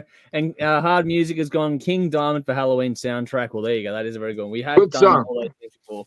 But we'll do some posts on generating another cool Halloween soundtrack as well. But that'll do us for now. Thank you everyone for jumping in, having some fun with us. Had a lot of fun tonight. These ones are always a bit different. Michael's gone, Dave, is Athena's pineapple still at your place? Yes! I'll get it right now. But Brent has a new dog, and she came over, and your pineapple is not the same condition it was, but it's still pretty good. But dude, motherfucker, make it to this Saturday. What are you doing? I need you. I need my old friends, man. Come on. Wow. Kevin's gone. Have a great weekend, everyone. Look after yourselves, folks. We're going to get out of here.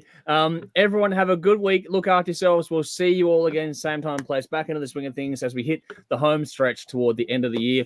Thank you to Jeff for jumping in beside me there on the screen, Dave on the opposite corner, and to Conrad for jumping in. Just fucking kill me. Hopefully we had some fun, Conrad. A bit of a wild one tonight, but hopefully you enjoyed the nonsense that we get up to. And we'll see you all again very, very soon. Thank you very much for tuning in. Until next time, folks, you know what to do. As always, drink up. Drink! Rock on. No binge. They're too unstable. Have a great week.